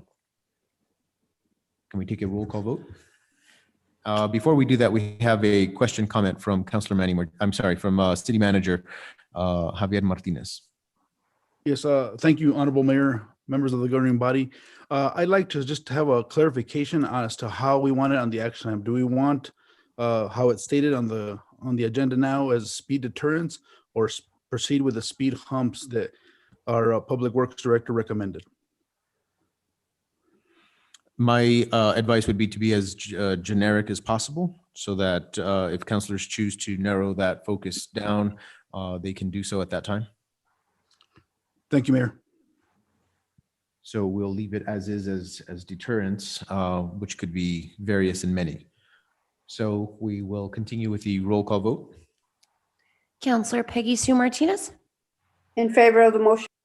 Counselor John L. Ritchie, In favor of the motion. Counselor Justin Salazar Torres, In favor of the motion. Counselor John Ramon Vijel, For the motion. Counselor Manuel J. Martinez, In favor of the motion? Counselor Denise D. Benavides, For the motion. Counselor Dorothy D.D. Valdez. In favor. Motion carries. All right, excellent. We have now reached the part of the meeting that will include the Finance Board consideration action items. We have the fiscal year 2021 second quarter financial report and mid-year budget review presented by Administrative Services Director, Ms. Jessica Ortiz.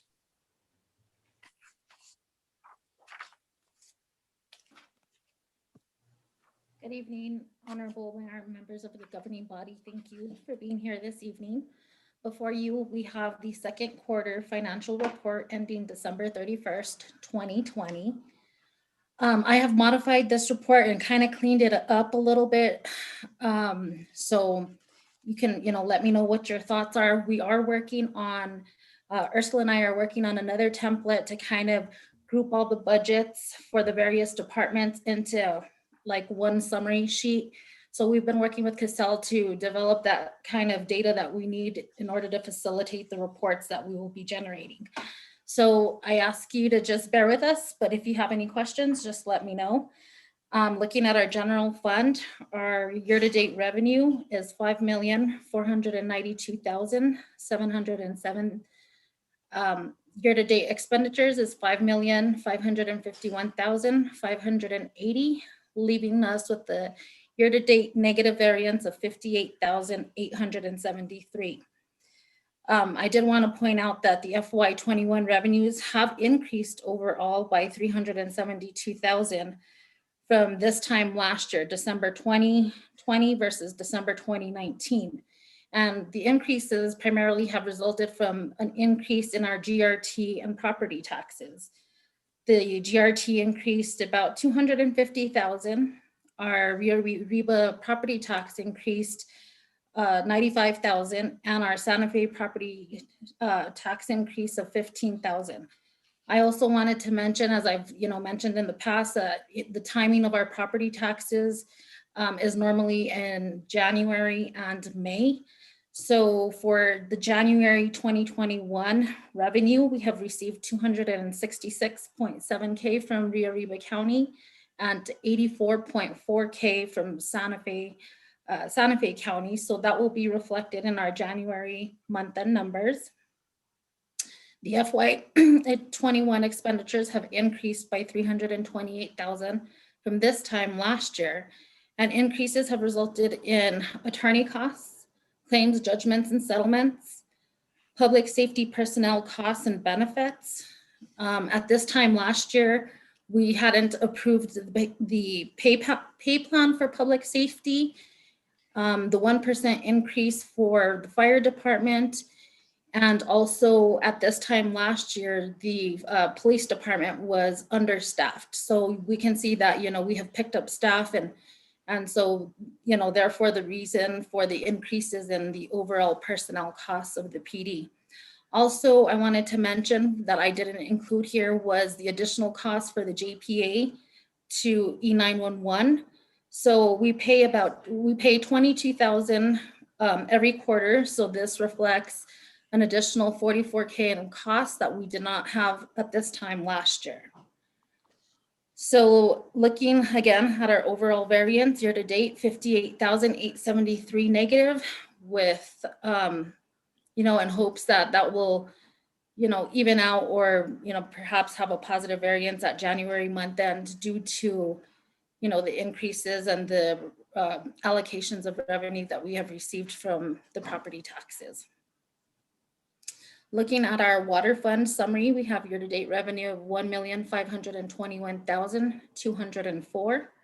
Year-to-date expenditures of 1,447,267, leaving us with a positive variance of 73,937.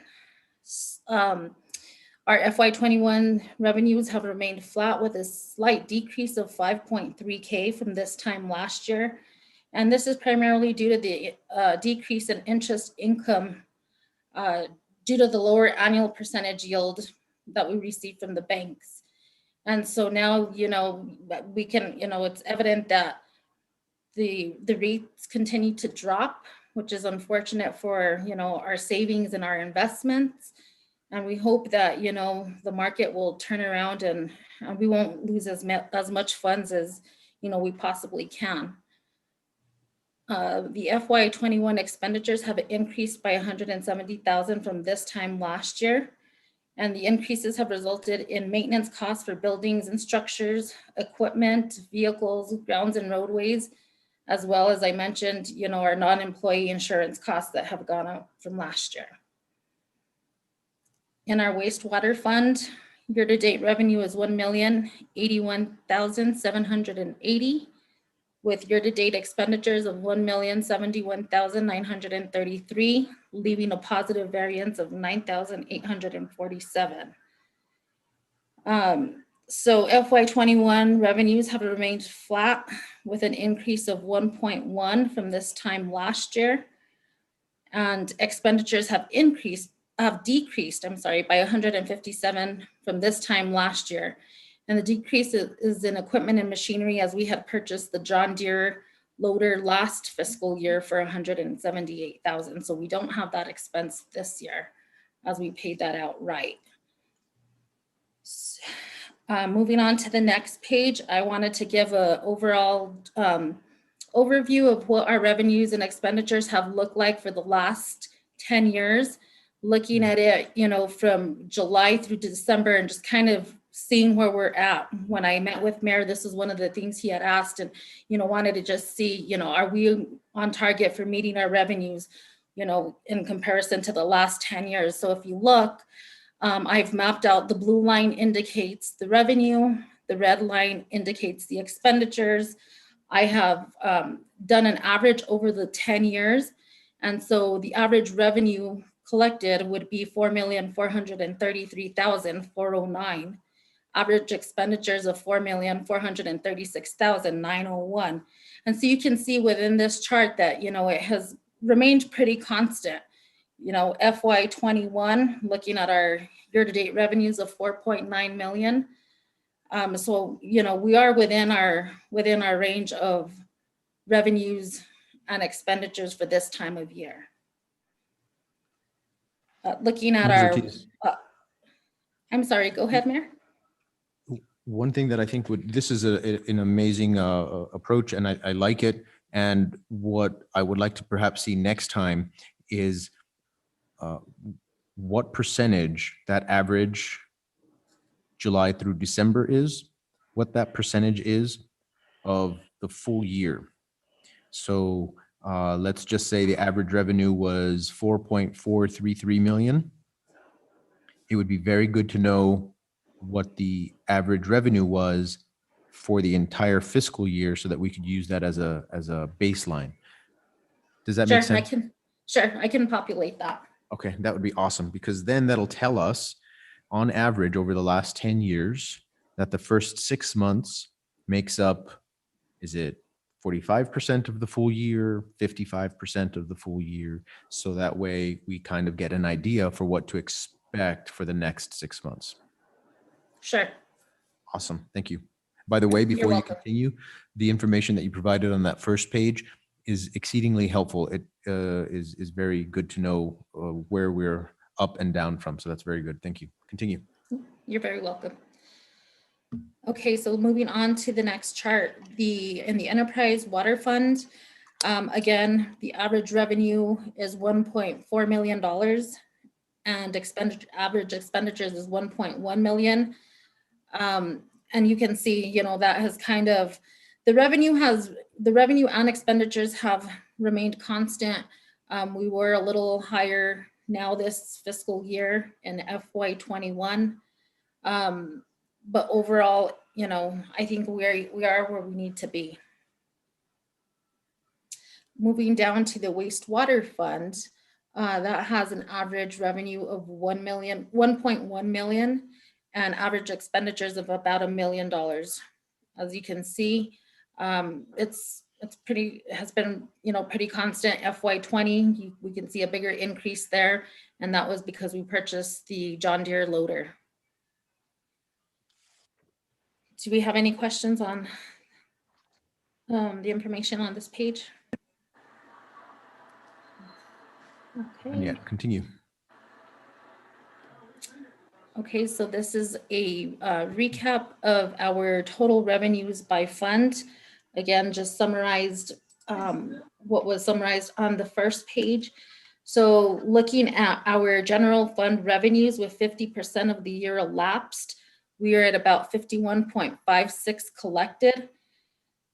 And in our utility water, we were at 49.61%.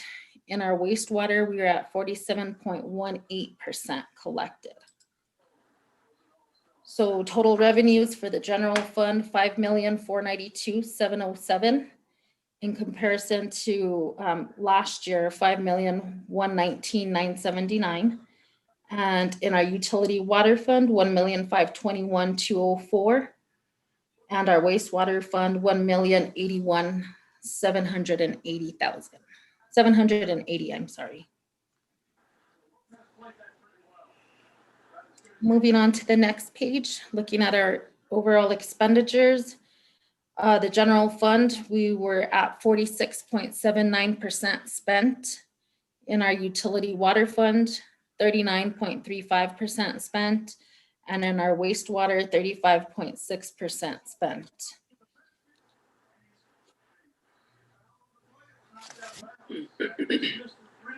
Moving on to the next slide, this is our gross receipts tax.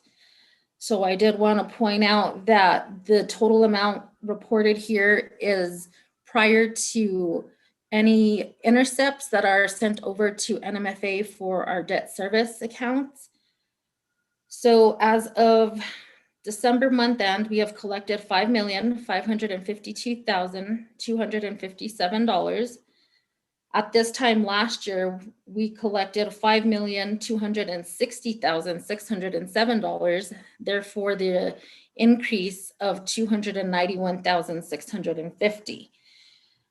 This is for business activity in the month of October, reported in November, and distributed in December. So we don't see I know, during the month of November, we had the shutdown midway through. Those numbers aren't reflected here, but the trend is showing that, despite the pandemic, we are still on target with our GRT projections. Ms. Ortiz, I have a couple questions here. Sure. You mentioned the cumulative December numbers, 5.26 million last year versus 5.52 million, but you said that was before the intercept. What is that intercept dollar amount? So if you scroll down below to the snapshot in the yellow here, so under contracts, we have $107,756. And so out of that, those are the different loans that we have with NMFA. So for refinancing our debt, for the ladder truck, and some other loans that we have refinanced back in the day prior to my tenure here. So on average, we send out 107,000, 108,000 to pay our NMFA loans on a monthly basis. So once that money is taken out, you'll see the total that's distributed. And this one actually cut off the amount, but the total distributed would be the 854,000 less the 107,000. So that's what we actually get deposited into our bank account. Is that the 833,842? Let's see. So it's 854 minus 107. No, because what we do is the 833, we have to add in. So it's the 833 plus any penalties that they've collected, plus the interest, plus the admin. And then we have to add in the other two highlighted yellow lines here, which is the municipal equivalent distribution of $1,679.84. And then we add in the local distribution of $18,769.04. That $18,769 represents the amount of online sales tax that we receive. Last year, it was at about 9.4K that we would receive monthly. But due to the pandemic and all of the increased online sales, they have, reached an agreement to double that allocation. So therefore, we receive $18,769. During the upcoming fiscal years, that's going to change, though. They're going to be figuring it out based on a formula. And that formula is based on the actual amount of sales that happen within the zip code. So, they're still trying to figure out how they're going to divvy out that money. But for right now, that's what that number represents. So once you add in all of those numbers and then you less out the contracts, the 107,000, that's the amount that's actually deposited into our bank account on a monthly basis. Okay, so that totals about 747,000, Yes. give or take. So let me understand this correctly. That 747,000 was technically earned, but then taken away. Is that right? Intercepted. No, that's after the No. intercept. So the 740,000, give or take, is what we get deposited after the intercepts are pulled and sent over to NMFA. And I guess what I'm trying to get at is that the 5.552 cumulative numbers, does that include everything that was earned and then money was removed and from the intercept? That is correct. So the 5.5 is the total GRT that we receive. And then on a monthly basis, it's about 107,000 that gets pulled over to NMFA. So about Okay. $1.3 million. Okay. You can continue. Thank you. Sure. So that's the overall look of our gross receipts tax for December month end. Moving on to the next slide. This is looking at our revenues by source. So again, you can see that our local taxes make up 34%. And our state share taxes is 54%. Again, that's where our GRTs and our property taxes come from. So our total total revenue for December was $939,097. Year to date, $5,492,707. And our expenditures by source, with public safety at 37%, followed by administrative staff at 35%. And so our December total expenditures is $784,153, and total year to date is $5,551,580,000. Looking at the next slide, this is the general fund. So the highlighted December, that's total revenues, as mentioned, 939,000. Total expenditures of 784,000. We did have a positive variance of 154,000 for December month end activity. But when you take all of the months cumulative, that's where we get our negative variance of 58,873. As I did mention, we did get about 315,000 worth of property taxes for the month of January. So that's definitely going to help out our revenue for January month end. The last few pages, I just kind of wanted to show you of this report. So pages 8, 9, and 10 is just looking at our total revenues and total expenditures by category, and looking at where we were at this time last year, and what's the variance. And so you can see, just going down, starting with our local taxes, our franchise taxes in electricity have increased by 11,000. The gas have decreased by 4,000.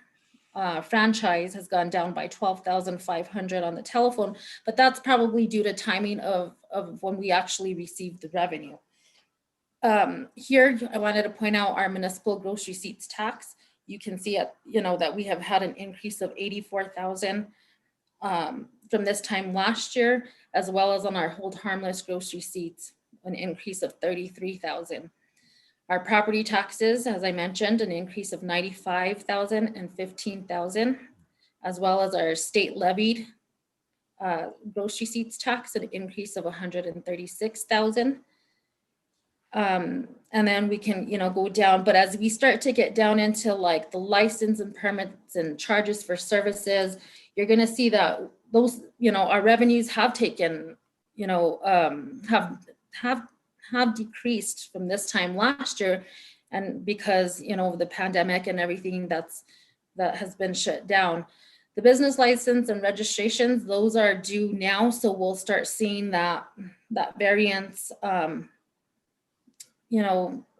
away. I think they are due now in January.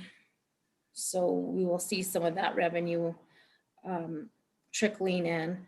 And then if you look like at our recreation and the rentals of our facilities, those have definitely taken a hit. And so if you, take a cumulative average of all of these revenues that have decreased, it's about $100K that we have lost, due to the closures that we've had. But thankfully, our gross receipts have compensated for that. Moving down to the next page, you can also see our court fees and fines have also decreased. And then our league fees have decreased.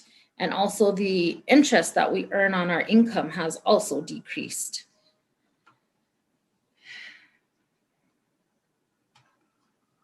So I just thought, for comparison purposes, we would look at where our increases and decreases are in our revenues. If we scroll down into our expenditures, you can see, city attorney, 147,000 increase from this time last year. This is where we pay our attorney fees.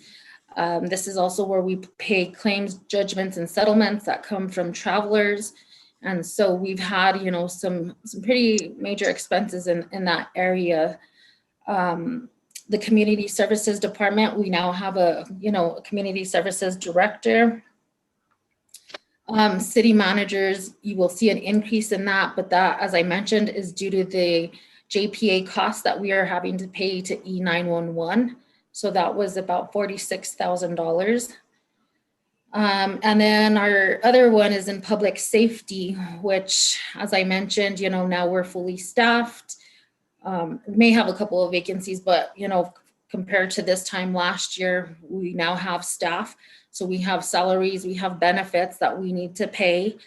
And also, the pay plan that we approved at this time last year. So that has, that plays into effect here as well. And then out of our central administration fund, that shows an increase of 93,000. Well, that's, primarily due to the increase in our insurance, non-employee insurance premiums that we pay on a quarterly basis. So I just kind of wanted to give you a rundown of, like I said, the increases, decreases within the various categories that we have in our revenues and expenditures. The following pages, 11 through 90, is just a detailed report. It's called a budget status report. And so it has, this is where we take our information from to formulate the report that I just presented to you. So this just goes into a lot more detail. But I stand for any questions. Thank you, Ms. Ortiz. I like the reports. They're different, and I think that they provide very good information. So I like that. Thank you. You're very welcome. We have a question from Peggy Sue Martinez. Yeah, thank you, Miss Jessica, for your presentation and for going through it page by page. I really think that it's important for the governing body as a fiscal agent of the city to really get immersed into what's happening with the budget. I'm pleased that despite the pandemic and everything, that the GRTs seem to be holding up. I don't want anybody to think that that doesn't mean that our community is not hurting. Small business is taking a big hit, a big box, maybe not so much, but the mom and pop shops around Española are definitely taking a hit. And as a small business owner, I can attest to that. So the main concern that I have is the 44,000 that you mentioned from the 911 system and how that is affecting the city of Española. So the entire shortage was split between the members of the JPA, correct, Mayor? Yes, that's correct. At a percentage, depending on what their JPA was from the get-go. So my concern is this, is that here again, we appreciate what Santa Fe County does for us, but at the same time, Santa Fe County is collecting almost $9 million of GRT for 911 system. We are servicing at least 3 to 5% of their constituency. At that rate, they should be providing our 911 system with at least $300,000 annually. So it's very important that we engage a conversation with their leadership in trying to have them be fair and equitable with what service we're providing to their constituency via our 911 system, and how they're funded, and how we can be more fair with the partnerships that are giving the money. Because here you go, the system is, well, it must be over $100,000 short. So that's the reason the city of Española as a partner has to kick in the shortage at whatever percentage. I think our percent is 33%, correct, Mayor? You'll have to forgive me. I don't remember what the percentage is. It takes out a certain dollar amount and then it's a percentage of that. So Okay. Unfortunately, I don't have that with me. I'm sorry. Okay. So my point being this is that we have to engage the county of Santa Fe in some serious conversations about that shortage and how important it is for them to think about perhaps giving some up, even if it's only half of that $300,000 amount, so that there's not a shortfall and we're not sustaining that 911 by ourselves and providing their constituents with that service. Keep in mind that not only does the city of Espanola provide that money and provide that partnership to 911 and the partners that are involved in our 911 system, we always have provided in-kind service by providing housing and utilities to the entity also. So it's important that we engage with the County of Santa Fe in a real conversation about this issue as soon as possible. Thank you, Counselor. Ms. Ortiz? Yes, I just wanted to add that if you want to see that information specifically for the 911 fund, it is on page 52 of the report. And so you can see, you know, who has paid from the JPA and how much has been collected.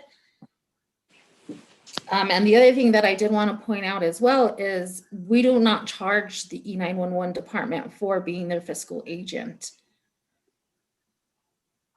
nor, you know, any part of the audits that may be, you know, any transactions or anything that may be pulled in. So I just wanted to point that out as well. If I'm not mistaken, I think there used to be a small fee that the city would get for being their fiscal, but I could be wrong on that. I'm not sure, but let's do some research on that and the history backing that up. And also, like I said, engaging in some serious conversations with the leadership at Santa Fe County. And I think that's fair to the constituency here in Espanola to not have to pay the overages and have them be a real partner in this 911 system. Thank you, Mayor. Thank you, Jessica. Of course. Thank you, Counselor. Do we have any other Counselor comments? All right, very good. Thank you, Ms. Ortiz, for everything. We appreciate it. You're very welcome. Okay. So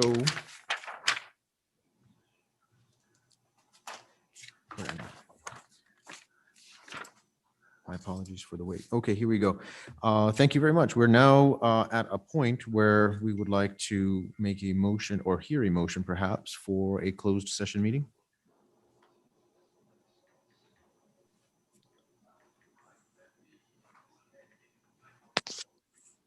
Would any counselor like to make a Motion to enter into executive session. Very good. We have a motion from Counselor Justin Salazar Torres and a second from Counselor John Ritchie to enter into a closed session. Under the agenda, it is agendized under Roman numeral 14, letter G, in accordance with the New Mexico Open Meetings Act, specifically NMSA 1978, section 10-15-1, part H7, attorney-client privileged discussion regarding threatened and pending litigation, in which the city of Espanola is or may become a participant, including but not limited to 1. Tabitha Clay versus City of Espanola and Tyler Dominguez, D-117-CV-2020-00028. Number 2, Robert V. Hill versus Espanola Police Department, 120-CV-01265-PJK-S as in Sam, M as in Mary, V as in Victor. Number 3, Eric Gallant versus City of Espanola and Anna Squires, D-117-CV-2020-00399. Number 4, Darren Herrera and Paula Garcia versus City of Espanola, Jane Does 1 through 3 and John Does 1 through 2, 120 CV-000538, KWR-S as in Sam, C as in Charlie, Y. Number 5, Richard Aragon versus City of Espanola, D-117-CV-2019-00482. Number 6, NRE, National Prescription Opiate Litigation, 117-MD 2804 US ND, Ohio. Number 7, City of Albuquerque, City of Espanola et al. Versus Secretary NMTRD D 202 CV 2018-08036. Number 8, AFSCME Local 293 versus City of Espanola, A-1-CA-38804. We have Nancy Long and Jonas Nahum of Longcomer and Associates. In order to enter into a closed session, we need a roll call vote. We have a motion from Councilor Justin Salazar Torres and a second from John Ritchie. Counselor Peggy Sue Martinez. Question, when we go into executive session, It's just going to be the governing body and the attorneys? Correct. I will place everyone else into a waiting room and we'll step out. Thank you, City Clerk. In favor of the motion.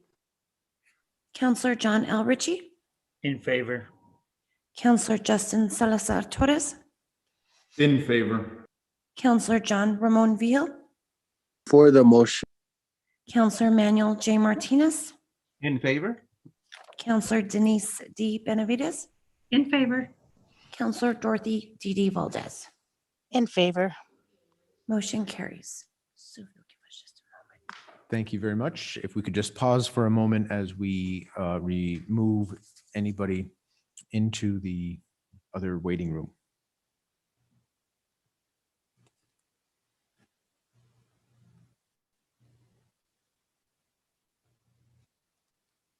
And I'm going to get some carrots.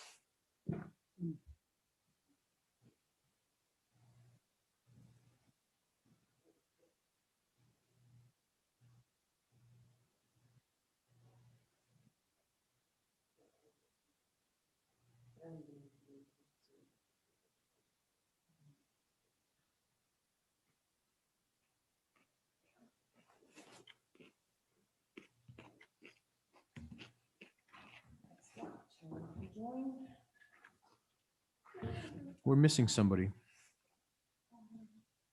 1, 2, 3, 4, 5, 6, 7. Nope, I got them all. Okay, I believe that we're ready to begin. Nancy, we'll go ahead and leave this off with you. Thank you, Honorable Mayor and City Councilors. This is really part of our initiative to keep you all more informed as to pending litigation, as well as significant claims that involve the City of Espanola and your employees and officers. We have been representing you Hold on now. 1 second, Nancy. Yes. We do need to do one thing and shut off the live YouTube so that not everybody can join in on this. So my apologies. Hold on. We just need to turn off the live YouTube. So you are turning that off? Correct. Okay, Hold on. it's a good idea. We're just turning that off now.